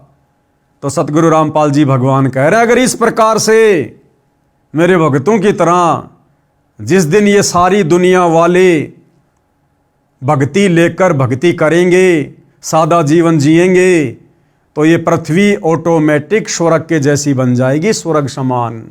और भारत देश विश्व के धनी देशों में प्रथम श्रेणी में खड़ा होगा। कारण विश्व में प्रत्येक देशों की जीडीपी सोने से चलती है। जिस देश के खजाने में जितना अधिक सोना यानी गोल्ड होगा, उसकी जीडीपी उतनी अधिक होती है। अंग्रेज भारत पर राज करते थे, बहुत सारा सोना सस्ते में ले गए, जो उनकी जीडीपी को ऊंचा बनाए हुए है। भारत के मंदिरों में सैकड़ों क्विंटल सोना रखा है, जो किसी काम नहीं आता, अंधश्रद्धा के कारण रखा है। उसे सरकार के खजाने में जमा कराया जाए, सरकार मोल लेती है। भारत का रुपया अमेरिका के डॉलर के बराबर हो जाएगा। उस सोने की कीमत से धार्मिक अनुष्ठान करवाए जाएं, गरीबों की मदद की जाए ताकि दानकर्ताओं को पुण्य मिले। फिर गुरुदेव भगवान सोना चांदी पहनने वालों को समझाते हुए, ये व्यर्थ का दिखावा करने वालों को एक छोटी सी कथा के माध्यम से, जो कि पुल्लो बहन की कथा है, पुल्लो माई की कथा, और क्या शिक्षा दे रहे हैं। पुल्लो बाई की नसीहत। एक राजा ने भगतमती पुल्लो बाई के ज्ञान विचार सुने, बहुत प्रभावित हुआ। उस राजा की 3 रानियां थी। राजा ने अपनी रानियों को पुल्लो बाई के विषय में बताया। राजा ने कई बार पुल्लो बाई भगतनी की अपनी रानियों के सामने प्रशंसा की। अपने पति के मुख से अन्य स्त्री की प्रशंसा सुनकर रानियों को अच्छा नहीं लगा, परंतु कुछ बोल नहीं सकी। उन्होंने भगतमती पुल्लो बाई को देखने की इच्छा व्यक्त की।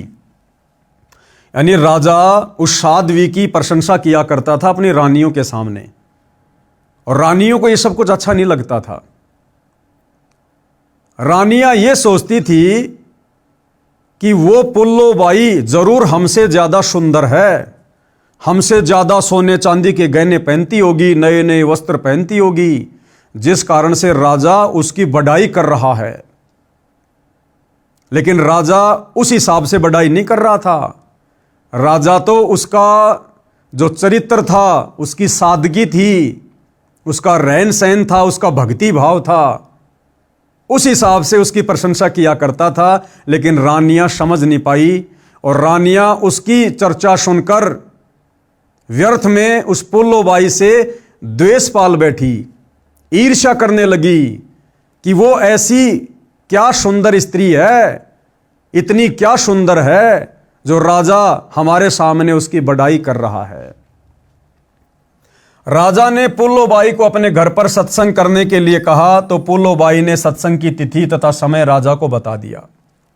सत्संग के दिन रानियों ने अति सुंदर कीमती वस्त्र पहने तथा सब आभूषण पहने, अपनी सुंदरता दिखाने के लिए कोई कसर नहीं छोड़ी।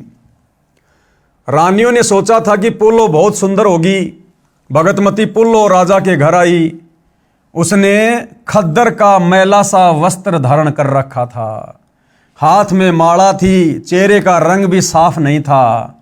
भगतमती पुल्लो को देखकर तीनों रानियां खिलखिलाकर हंसने लगी और बोली कि ये है वो पुल्लो, हमने तो सोचा था कि बहुत सुंदर होगी। उनकी बात सुनकर भगतमती पुल्लो बाई ने क्या कहा, जब वो रानियां पुल्लो बाई को देखकर उसका मजाक उड़ाने लगी।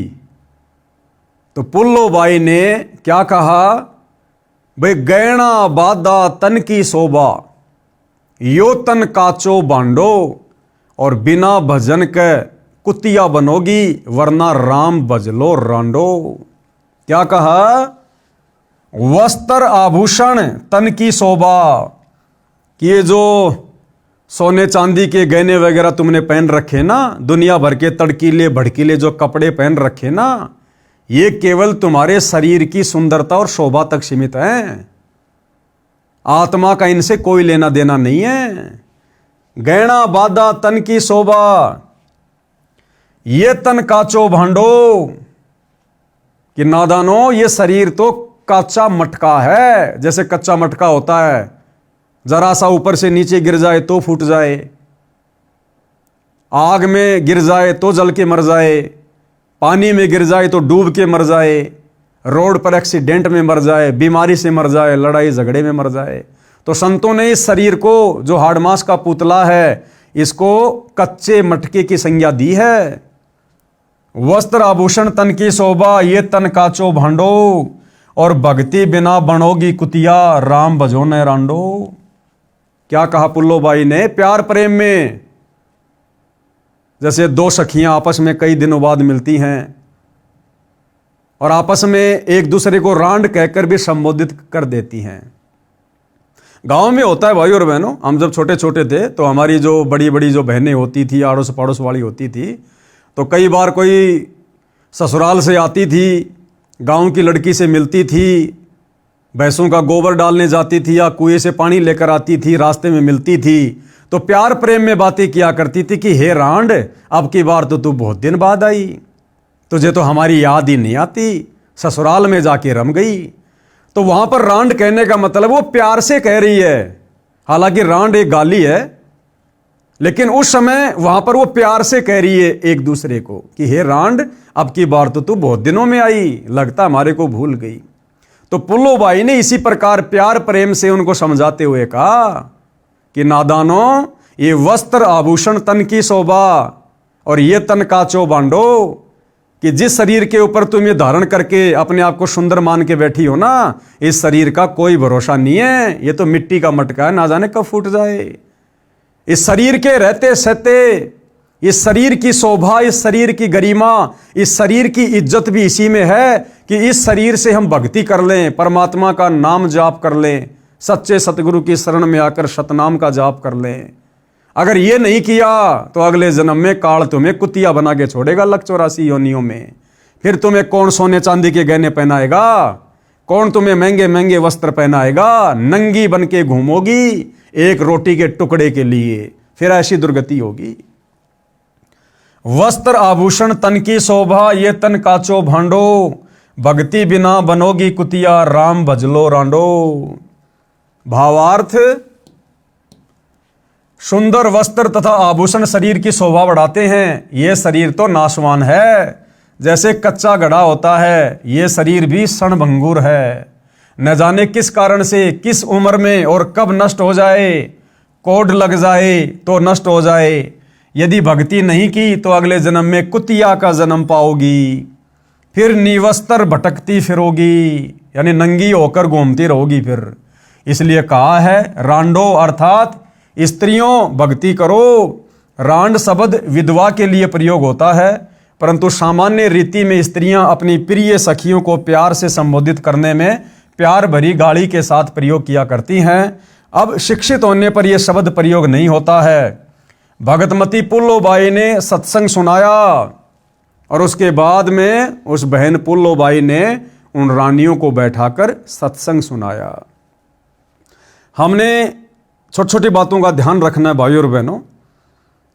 गुरुदेव भगवान कह रहे हैं कि प्यार प्रेम में सखियां आपस में इस शब्द का प्रयोग करती हैं, रांड का, जो कि यह गाली होती है। सतगुरु रामपाल जी से उपदेश लेने के बाद हमने इस शब्द का किसी भी प्रकार से प्रयोग नहीं करना है, ना प्यार प्रेम में और ना गाली के रूप में। आप और हमारी मर्यादाएं जगत से अलग हैं, विशेष हैं। कबीर परमेश्वर जी की साखियां सुनाई। कबीर हरि के नाम बिना नारी कुतिया होए, यानी जो माता बहन चाहे कितने बड़े परिवार की हो, कितने बड़े खानदान की हो, कितनी सुंदर हो, कितनी बड़ी अधिकारी हो, अगर उसने सच्चे सतगुरु से उपदेश लेकर सत भक्ति नहीं की तो अगले जन्म में काल उसको कुतिया की योनि में डालता है, कुतिया बनाता है, कुतिया। कबीर हरि के नाम बिना नारी कुतिया होए, और गली गली भोकत फिरे भाई टूक न डाले कोई। कबीर राम रटत कोडी बलो, चूचू पड़े जो चाम, और सुंदर शरीर किस काम का, जा मुख नाही नाम। आप कितने बड़े पहलवान हैं, कितने सुंदर हैं, यदि आपके पास में सच्चा नाम नहीं है, शास्त्र अनुकूल भक्ति सच्चे सतगुरु से लेकर आप नहीं कर रहे हैं, तो कहते हैं आपका जीवन व्यर्थ है, व्यर्थ। कबीर नहीं भरोसा देही का, विनस जाए छिनमाही। इस मिट्टी के शरीर का, इस देह का कोई भरोसा नहीं है, किस कारण से और कब और किस समय यह नष्ट हो जाए। विनस जाए छिनमाही, कहते हैं इसका एक ही यूज है, इसका एक ही इसका प्रयोग है। श्वास श्वास में नाम जपो, और यतन कुछ नहीं। श्वास ऊं श्वास में नाम जपो, और ये श्वास ऊं श्वास का नाम आज इस पूरी पृथ्वी पर केवल सतगुरु रामपाल जी के पास है। कबीर श्वास ऊं श्वास में नाम जपो, व्यर्था श्वास मत खो। भाई ना जाने इस श्वास का आवण हो कि ना हो। क्यों? क्योंकि ये श्वासें परमात्मा ने हमें गिन कर दी है, काउंट करके दी है। उससे ज़्यादा हम एक श्वास भी अपनी मर्जी से नहीं ले पाएंगे।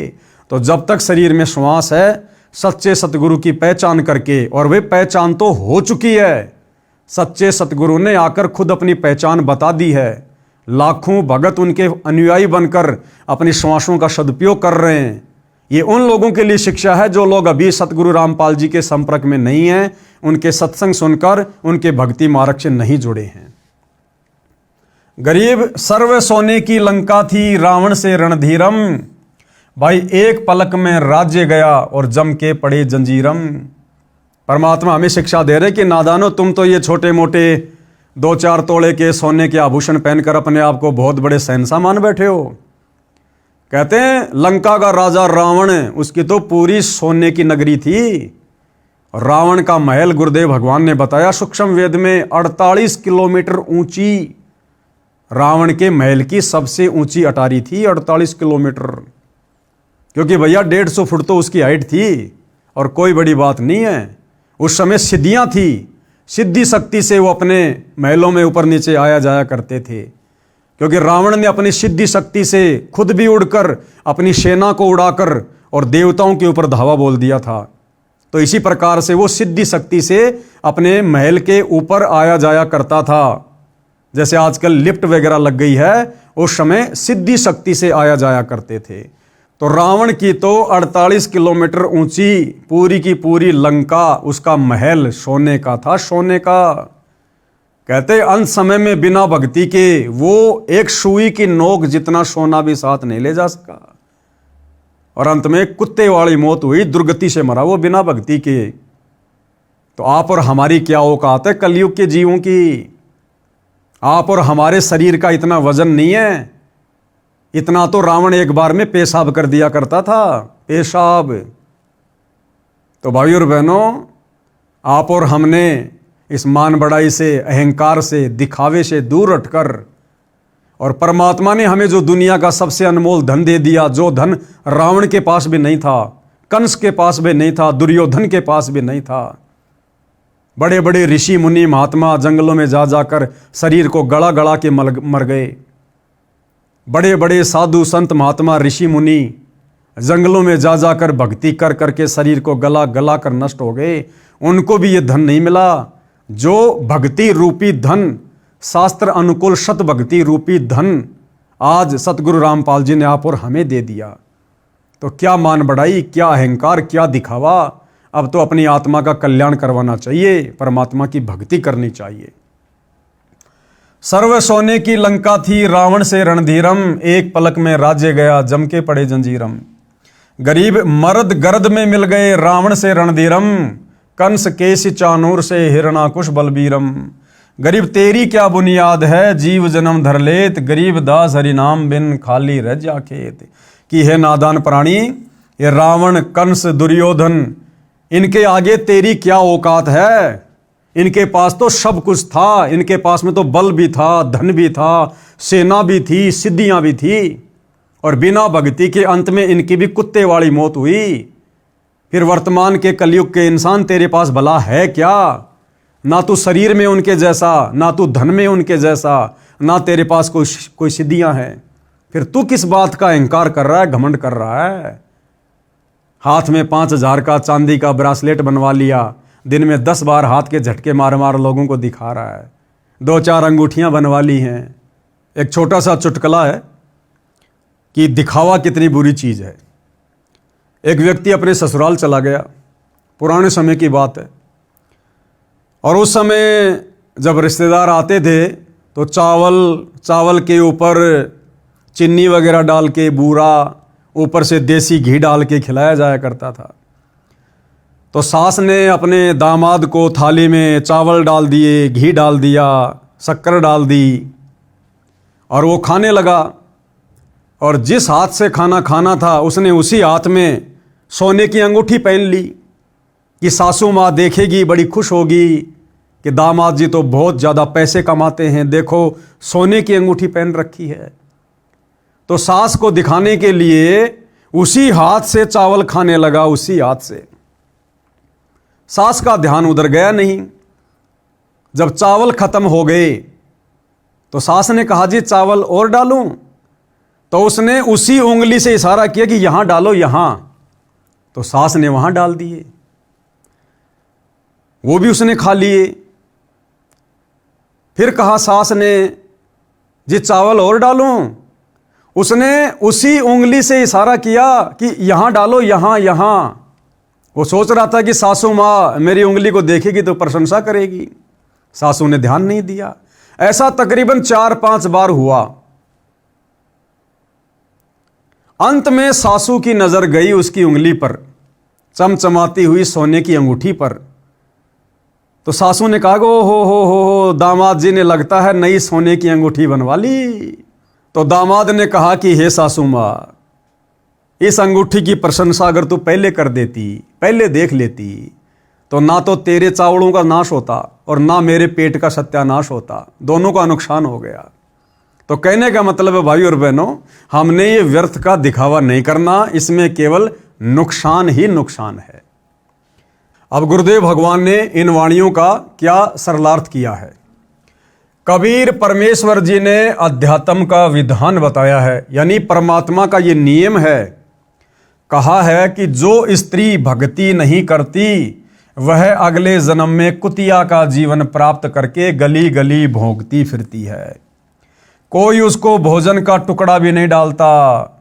मानव जीवन में सब भोजन समय पर मिल रहा था, भक्ति ना करने से ये दशा होगी। फिर ये दुर्गति होती है उन बड़े बड़े घरानों की, बड़े बड़े परिवारों की बहन बेटियों की, जो सत्संगों में नहीं जाती, जो शास्त्र अनुकूल सत भक्ति नहीं करती। फिर आगे चलकर अगले जीवन में वो कुतिया बन के नंगी घूमती हैं, नंगी एक रोटी के टुकड़े के लिए टकटकी लगा के बैठी रहती हैं।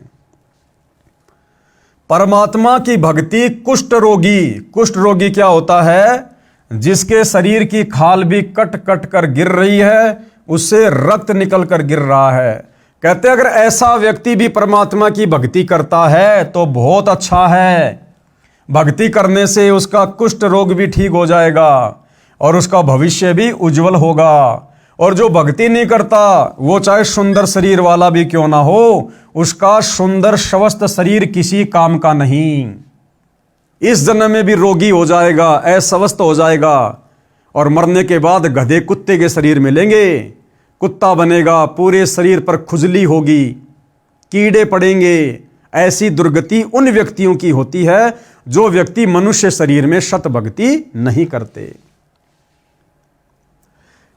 आगे परमात्मा कहते हैं इस मानव शरीर का कोई विश्वास नहीं है कि यह कब तथा किस कारण से नष्ट हो जाए।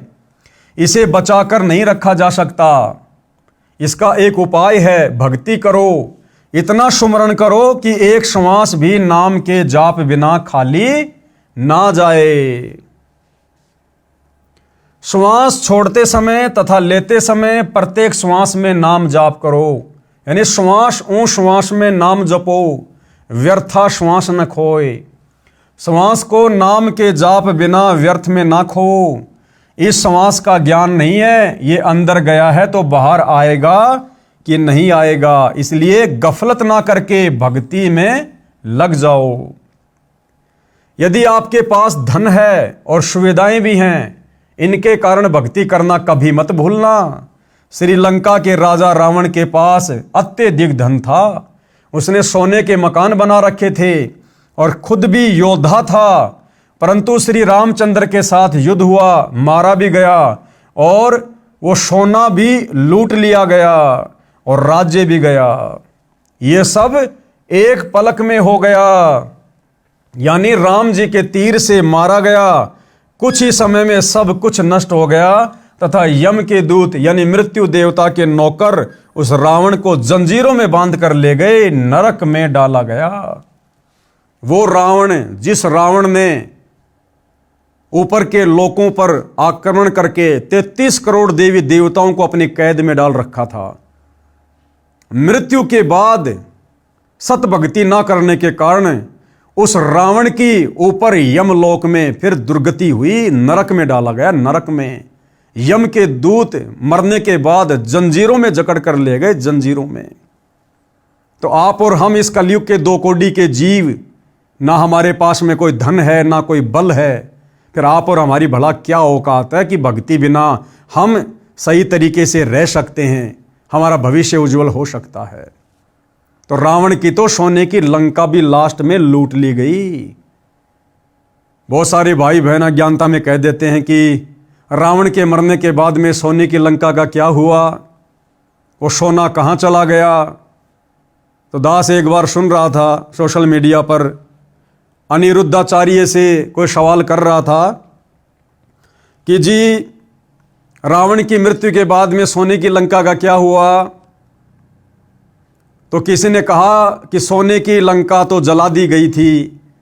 सुना था हमने कि हनुमान जी की पूंछ में आग लगाई गई, हनुमान जी ने फुदक फुदक कर पूरी लंका में आग लगा दी और सारी सोने की लंका जल गई। तो फिर किसी ने सवाल किया कि जी हमने सुना सोना तो कभी जलता ही नहीं है, सोना तो जलता ही नहीं है। फिर वो अनिरुद्धाचार्य चुप हो गया। फिर वो कहने लगा कि वो सोना जब वो पिघला तो वो समुद्र में जाके बह गया। यानी अपनी बात को किसी भी प्रकार से नकली धर्मगुरुओं ने ऊपर रखना है, लेकिन भाई और बहनों यथार्थता क्या थी ये परमात्मा ही बता सकते हैं। तो सतगुरु रामपाल जी ने सच्चाई बताई कि रावण की मृत्यु के बाद वो सोने की लंका का क्या हुआ। गुरुदेव ने बताया कई करोड़ों की संख्या में वानर गए हुए थे श्री रामचंद्र जी की ओर से युद्ध करने के लिए, और जब रावण मर गया उसके बाद में वो वानर सोने को उठा उठा कर ले आए थे। कोई 2 किलो लाया, कोई 5 किलो लाया, कोई 10 किलो लाया। इस प्रकार से वो सोने की लंका को लूट लूट कर लेकर आ गए थे। रावण जैसे मर्दाने यानी सूरवीर मिट्टी में मिल गए तथा मथुरा का राजा कंस, उसका प्रसिद्ध पहलवान चाणूर, कंस का नौकर केसी, रूपधारी राक्षस तथा हिरण्यकशिपु जैसे बलवान भी भक्ति बिना जीवन व्यर्थ कर गए। हे सामान्य प्राणी, तेरी क्या बुनियाद यानी तेरी क्या औकात है? तू किस आधार से बचेगा? तू कर्मों के अनुसार भिन्न भिन्न जीवों के शरीर धारण कर लेता है। संत गरीबदास जी ने परमेश्वर कबीर जी के बताए ज्ञान से कहा है कि भक्ति ना करने से तेरे को ऐसे हानि होगी जैसे किसान खेत में बीज ना बोने से भूखा मरता है, उसे कोई लाभ नहीं होता। इसी प्रकार इस मनुष्य शरीर में और इस समय परमात्मा धरती पर आए हुए हैं। पूर्ण ब्रह्म परमात्मा सारी सृष्टि के मालिक कबीर देव सतगुरु रामपाल जी के नाम से धरती पर प्रकट हैं सत भक्ति लेकर। अगर इस वक्त हमने इस शरीर से सत भक्ति नहीं की, उनकी शरण ग्रहण नहीं की, तो ये परमेश्वर फिर हमें युगों युगों नहीं संभालेगा और अगले जन्मों में हमारी वो दुर्गति होगी जो ली दी नहीं जाएगी। भगतनी पुल्लों ने इस संसार की वास्तविकता बताई तथा भक्ति बिना होने वाले कष्ट बताए। छोटे से राज्य के टुकड़े को प्राप्त करके आप इतना गर्व कर रहे हो, ये व्यर्थ है। लंका के राजा रावण ने सोने के मकान बना रखे थे। सत भक्ति ना करने से राज्य भी गया, सोना भी यहीं रह गया, नरक का भागी बना। राजा रानियों ने उपदेश लेकर भक्ति की तथा जीवन धन्य बनाया। अपुल्लो बाई के सत्संग सुनकर, इस प्रकार की बातें सुनकर, वो राजा की रानियां जो अपनी सुंदरता को देखकर, अपने गहने आभूषणों को देखकर जो फूला नहीं समाती थी, मान बड़ाई अहंकार में फूली फूली फिरती थी, वो सत्संग सुनने के बाद वास्तविकता से परिचित होकर फिर उन्होंने सादा जीवन जीना शुरू किया और पोलो बाई से उपदेश लेकर उन्होंने भक्ति शुरू की और अपना जीवन धन्य बनाया। महाकष्ट मोल लेते हैं जो व्यक्ति भक्ति नहीं करते, दुनिया भर की बकवाद करते हैं, वो आगे चलकर महाकष्ट मोल लेते हैं। कैसे?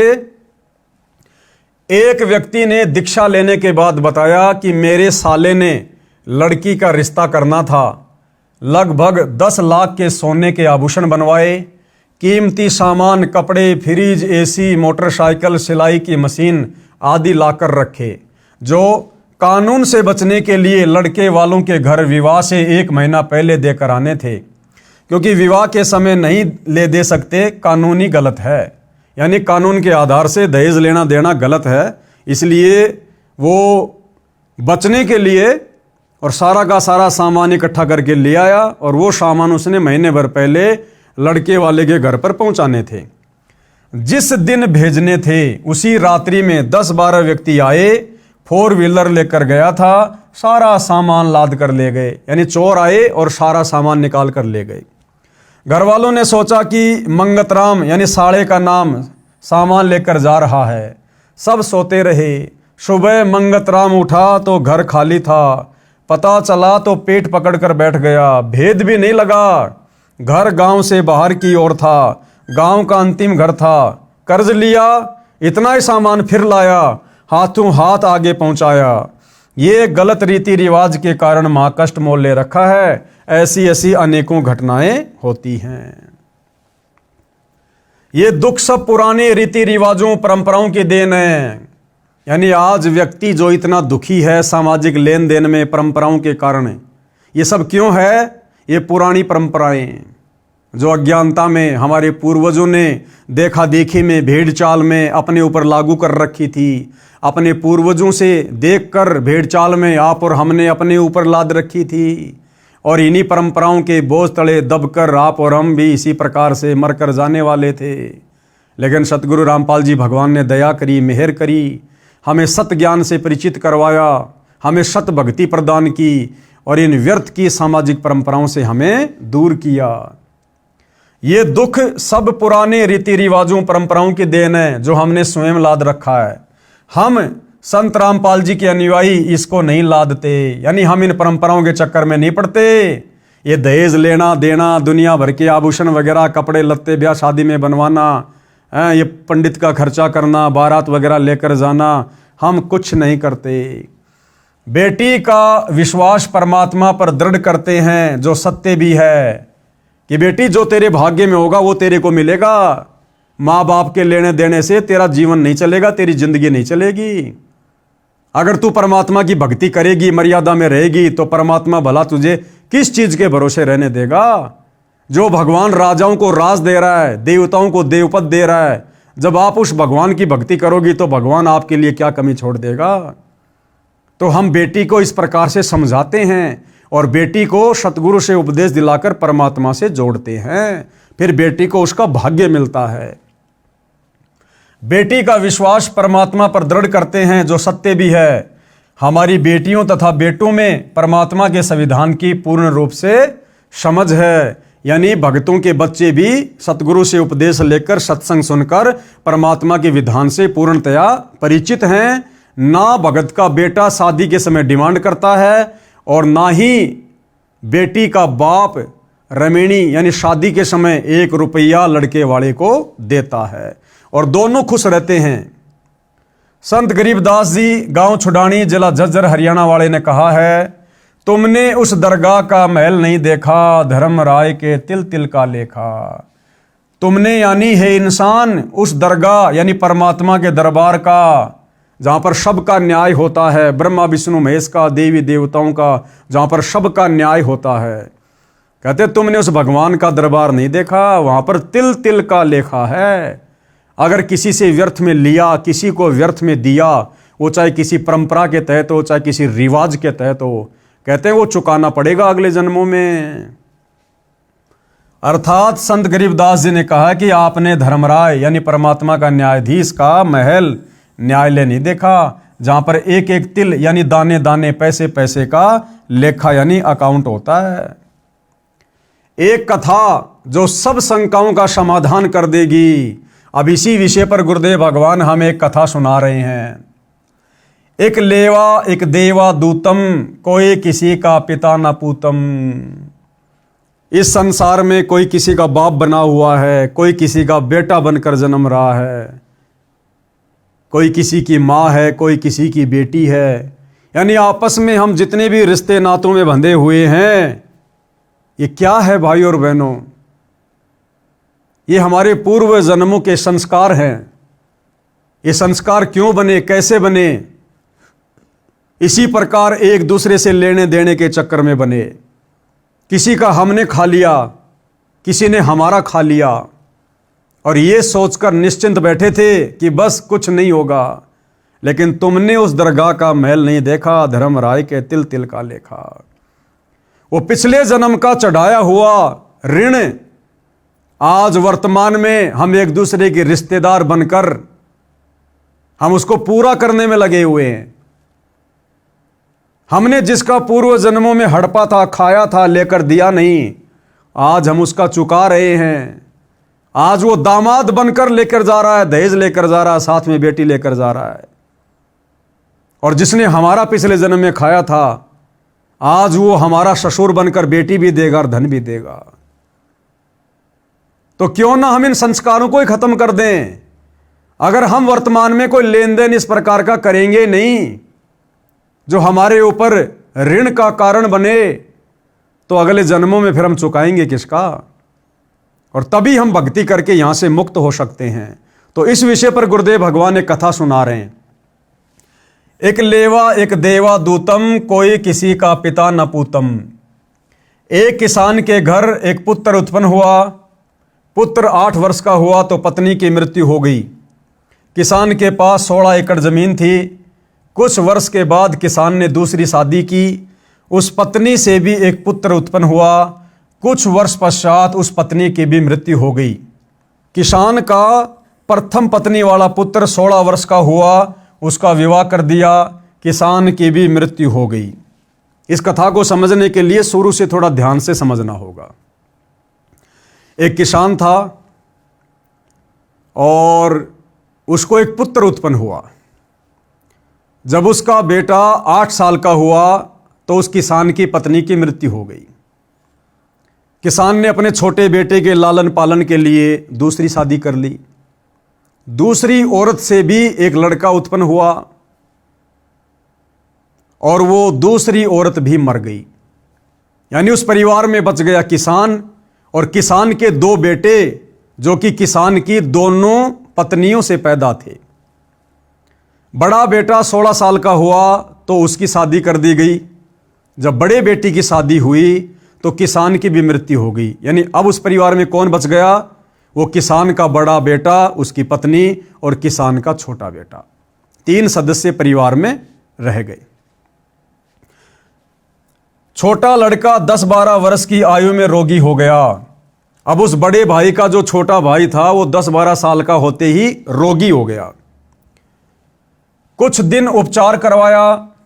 फिर बड़े भाई यानी मौसी का बेटा ने तथा उसकी पत्नी ने विचार किया कि उपचार पर क्यों खर्च किया, यदि मर गया तो इसके हिस्से के 8 एकड़ जमीन अपने पास रह जाएंगे। जब वो छोटा भाई ज्यादा बीमार रहने लगा, खर्चा ज्यादा होने लगा, तो उसके बड़े भाई ने और उसकी पत्नी ने मिलकर एक सलाह की कि क्यों हम इसके इलाज पर इतना ज्यादा खर्च करें। अगर ये मर जाए तो एक तो इलाज का खर्चा बच जाएगा और दूसरा इसके हिस्से में जो 8 एकड़ जमीन आनी है वो भी हमारे हिस्से में आ जाएगी। तो ये विचार करके उन दोनों पति पत्नी ने छोटे भाई को मरवा दिया। किस आधार से मरवाया देखिए। ये विचार करके पड़ोस के गांव से जो वैद्य यानी डॉक्टर उपचार के लिए आता था, उससे कहा कि इस लड़के को औषधि में यानी दवा में जहर मिलाकर दे दो, हम आपको धन दे देंगे। 500 रुपए के लालच में उस डॉक्टर ने उस लड़के को दवा में जहर खिलाकर मार दिया। गांव वालों को बताया गया कि रोग के कारण मृत्यु हो गई, यानी गांव में भी किसी को शंका नहीं हुई कि भाई लड़का बहुत ज़्यादा बीमार था, हो सकता है मर गया होगा। किसी को शंका नहीं हुई। बच्चे की मृत्यु रोग के कारण हुई मान ली। उस मौसी के बेटे की मृत्यु के 1 वर्ष पश्चात बड़े भाई को पुत्र प्राप्त हुआ। अब जैसे ही वो छोटा भाई मर गया, उसको मरवा दिया गया। उसकी मृत्यु के 1 साल बाद उसका जो बड़ा भाई था और उसकी भाभी थी, उनको एक बेटा उत्पन्न हुआ। अब ध्यान देना भाई और बहनों, हम कैसे आपस में ऋण संबंधों में फंसे पड़े हैं। यहां कोई किसी का भाई नहीं, कोई किसी का बेटा नहीं, कोई किसी का बाप नहीं। पिछले जन्म का लेन देन पूरा करने के लिए आपस में हम जुड़े हुए हैं, और अंत में मरने के बाद सब अपने अपने रास्ते चले जाएंगे। ना बेटा बाप के साथ जाएगा, ना माँ बेटी के साथ जाएगी। तो वो जब उसका छोटा भाई मर गया, जिसको मरवा दिया गया था जहर देकर, उसके मरने के 1 साल बाद में उसके बड़े भाई को एक लड़का उत्पन्न हुआ। उस मौसी के बेटे की मृत्यु के 1 साल बाद बड़े भाई को पुत्र प्राप्त हुआ। खुशी का ठिकाना नहीं रहा। बच्चे के जन्म की खुशी में जिमणवार लंगर किया, पूरे गांव में मिठाई बांटी गई। उसके पश्चात कोई संतान नहीं हुई।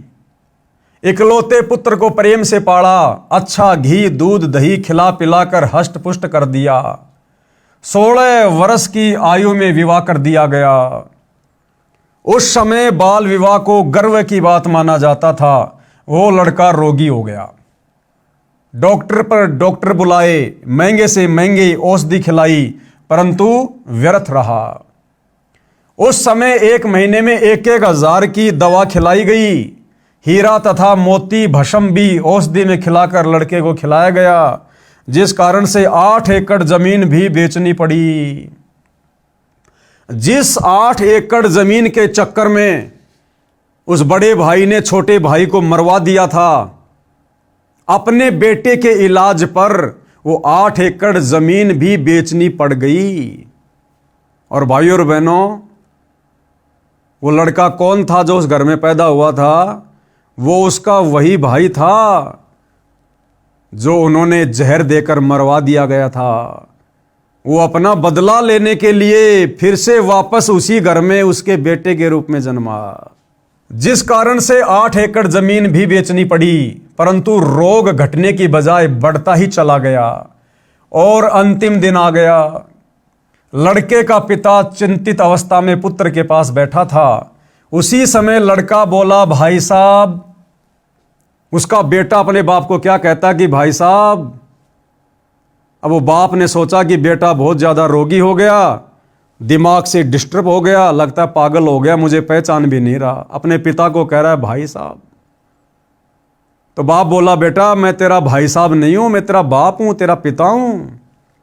उसने कहा कि नहीं, मुझे अच्छे से पता है, तू इस जन्म में मेरा बाप है, लेकिन तू पिछले जन्म में मेरा भाई था, याद कर। लड़के का पिता चिंतित अवस्था में पुत्र के पास बैठा था। उसी समय लड़का बोला, भाई साहब एक काम करो। पिता ने कहा कि बेटा मैं तेरा पिता हूं। लड़का बोला कि मैं तेरा वो भाई हूं जिसको आपने जहर देकर मरवाया था। मैं ही अपना बदला लेने आपके बेटे के रूप में जन्मा हूं। एक लेवा एक देवा दूतम, कोई किसी का पिता नहीं पुतम।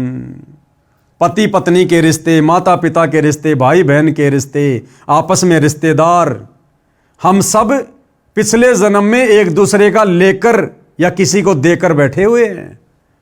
इस जन्म में जो हम रिश्तों में जुड़े हैं एक दूसरे का पूरा करने के लिए।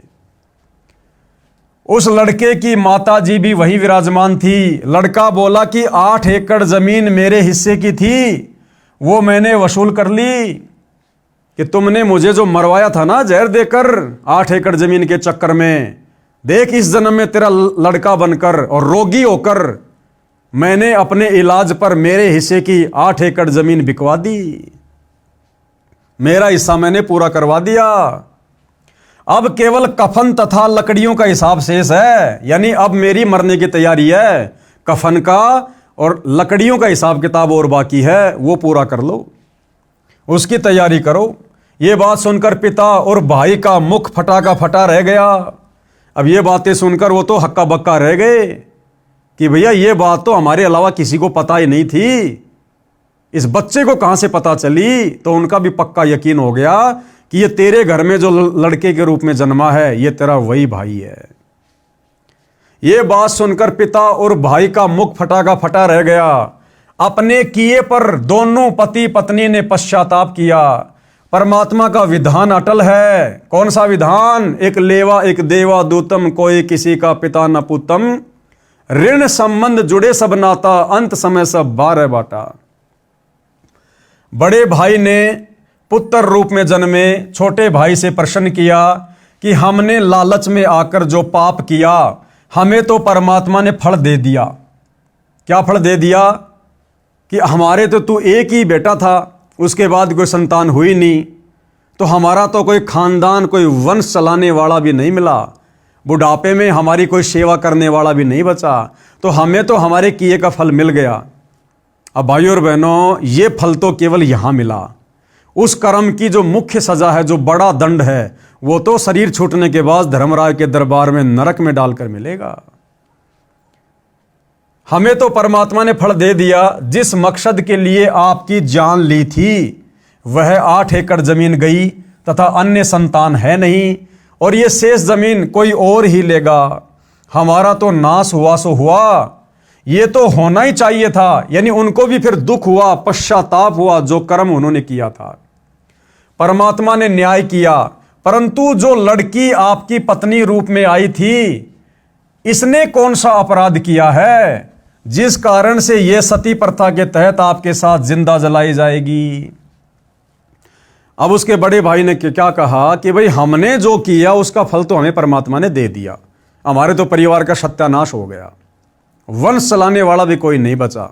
8 एकड़ जमीन जिसके लिए तेरे को मरवाया था वो तेरे इलाज पर खर्च हो गई।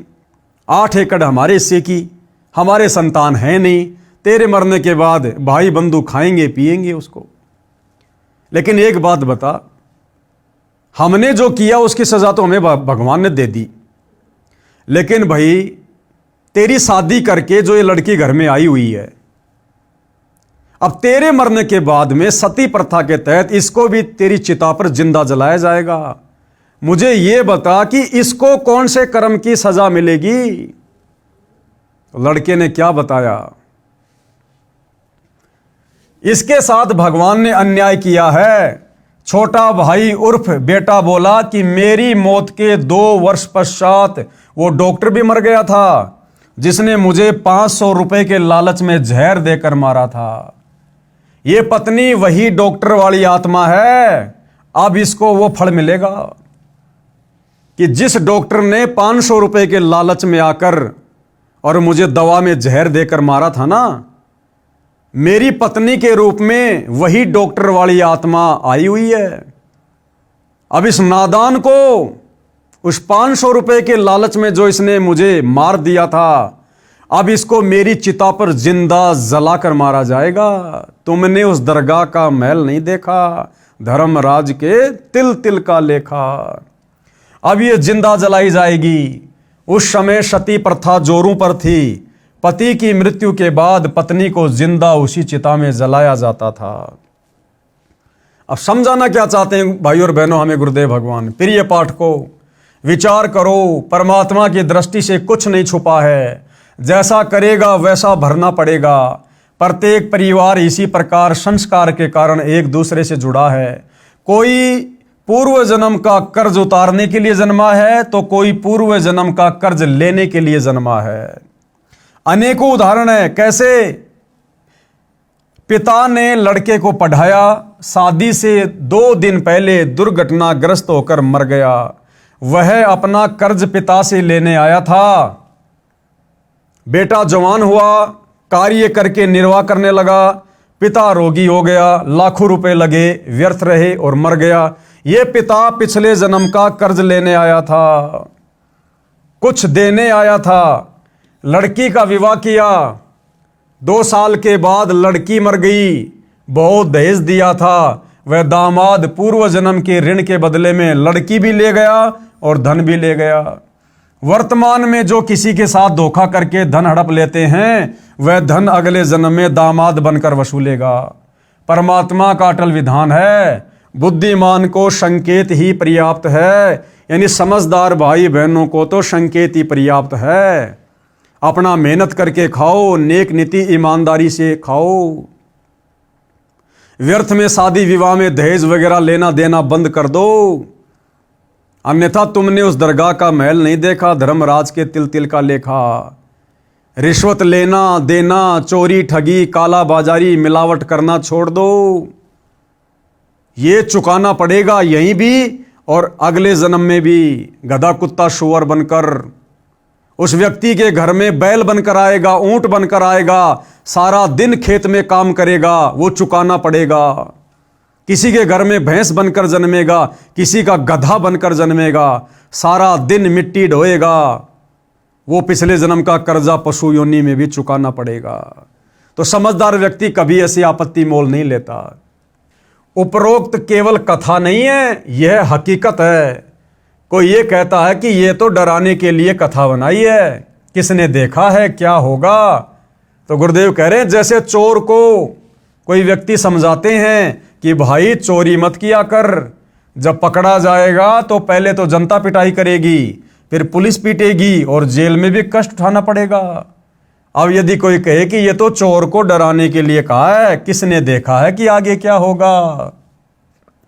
तो गुरुदेव क्या कह रहे हैं, विचार करो कि चोर को सच्चाई से अवगत करवाकर डराया है और सच्चाई भी है। अब यह बात कहकर चोर को डरा भी दिया, अगर वो डर जाएगा, चोरी छोड़ देगा तो बच जाएगा। और यह हकीकत भी है, चोर पकड़ा जाएगा तो फिर क्या क्या होता है। तो भैया यदि हमें परमात्मा के विधान का ज्ञान नहीं है तो क्या परमात्मा का विधान बदल जाएगा। ये तो महापुरुषों ने बताया है, शास्त्रों में लिखा हुआ है, हमारी आंखों के सामने ऐसी घटनाएं आए दिन घटित हो रही हैं। अरे हम इंसान हैं, बड़ा अच्छा खाते हैं पीते हैं, मौज मस्ती से परिवार में रहते हैं, गर्मी सर्दी से मकान बनाकर अपना बचाव कर रखा है। और ये दुनिया भर के जंगली जानवर, क्या उनको दुख नहीं होता? क्या उनको ठंड में ठंड नहीं लगती? क्या गर्मियों में गर्मी नहीं लगती? क्या जानवरों को, पशु पक्षियों को भूख नहीं लगती, प्यास नहीं लगती? क्या उनकी डंडों से पिटाई होती है तो क्या उनको दर्द नहीं होता? क्या उनके पैरों में कांटे चुभने से दर्द नहीं होता? वो इतना कष्ट क्यों उठा रहे हैं? एक ऊंट एक बैल सारा दिन खेत में हल में जुतकर क्यों इतना कष्ट उठा रहा है? क्यों उसके नाक में रस्सा डालकर खींचा जाता है? हमारे नाक का बाल भी उखाड़ दिया जाए तो कितना दर्द होता है। उस ऊंट के बैल के नाक में तो छेद किया जाता है और रस्सी से खींच खींच के उसको चलाया जाता है। कितनी पीड़ा होती होगी, क्यों हो रही है? वो पिछले जन्म का कर्जदार, उसने उस किसान का पिछले जन्म में पैसा लेकर दिया नहीं, या पिछले जन्म में उसने दहेज लिया था, इस जन्म में अपने ससुर का पैसा, वो ससुर बन गया किसान, दामाद बन गया ऊंट, और ऊंट बनकर खेत में मेहनत करके पिछली बार जो सामान ले गया था दहेज में, अब वो खेत में हल में जुतकर और अपना पुराना हिसाब किताब चूकता कर रहा है। तो भैया परमात्मा सब देख रहा है। परमात्मा के दरबार में कभी अन्याय नहीं होता, वहां केवल न्याय होता है। यहां तो हम 100 प्रकार के तरीके अपनाकर बच जाते हैं, लेकिन परमात्मा के दरबार में उसके संविधान से नहीं बच सकते। यदि चोर सच्चाई से डरकर चोरी करना त्याग देगा तो उसकी भलाई है। यदि कहेगा कि किसने देखा है आगे क्या होता है, देखा जाएगा, उसके बाद वह सब गुजरेगी जो पहले बताई गई थी। इसी प्रकार जो उपरोक्त कथा को केवल समझाने डराने के लिए ही मानेगा तो उसका दुर्भाग्य होगा। इसको इतनी सत्य समझना जैसे चोर को शतरक किया है। यानी कर्मों का फल भाई भुगतना पड़ेगा। ये अटल संविधान है परमात्मा का, चाहे राजा हो चाहे रंक हो। और इन कर्मों के फल से यदि आप बचना चाहते हैं, अपना बचाव करना चाहते हैं, तो भाई वर्तमान में सुनहरा अवसर है।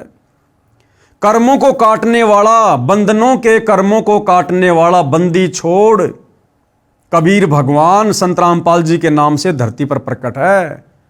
हमारे आपस के जन्म जन्मांतरों के कर्म, ऋण संस्कार चाहे कितने ही उलझे हुए क्यों ना हो, जिनके चलते हम असंख्य बार गधे कुत्ते बनने होंगे, आज यदि हम सतगुरु रामपाल जी की शरण में आकर मर्यादा में रहकर सत भक्ति शुरू कर देते हैं, तो सतगुरु रामपाल जी अपनी आध्यात्मिक शक्ति से, अपने आशीर्वाद से हमारे जन्म जन्मांतरों के कर्म संस्कारों को, ऋण संबंधों को समाप्त कर देते हैं।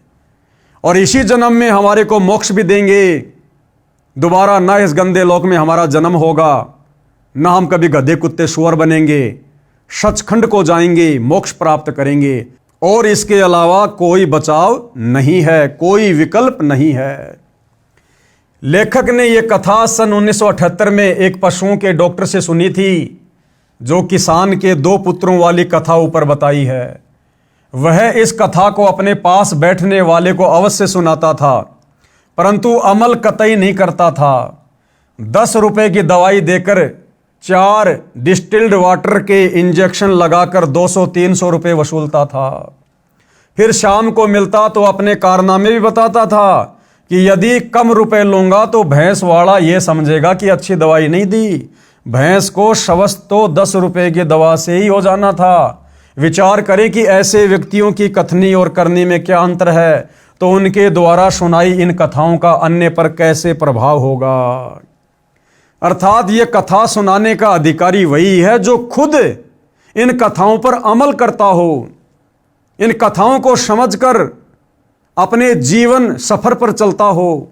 ऐसे व्यक्ति के मुख से सुनकर ही सामने वाले पर असर होगा। यानी मैं सारे काम उल्टे करूं और आपको ये कथा सुनाऊं भगत बनाने वाली, तो मेरे द्वारा बताई गई, समझाई गई कथाओं का, कहानियों का सामने वाले पर किसी प्रकार का कोई असर नहीं होगा। इसलिए वो खुद भी फिर परमात्मा का दोषी बन जाता है, जो इन कथाओं को सुनाता है लेकिन खुद अमल नहीं करता। तो परमात्मा कहते हैं, गरीब करनी तज कथनी कथय, अज्ञानी दिन रात कुत्ते ज्यों भौंकत फिरै, सुनी सुनाई बात। ऐसे व्यक्ति तो कुत्ते की श्रेणी में हैं, जो केवल मुख से बोलते हैं लेकिन करनी उसके अनुसार नहीं करते। तो कहते हैं वो तो कुत्ते की ज्यों सारा दिन भौंकते फिरते हैं।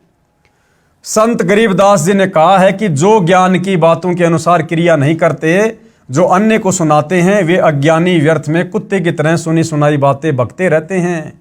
ये बातें कहन सुनन की नहीं है, यानी ये कथा केवल सुनाने तक सीमित नहीं है, इन कथाओं पर हमने अमल भी करना है।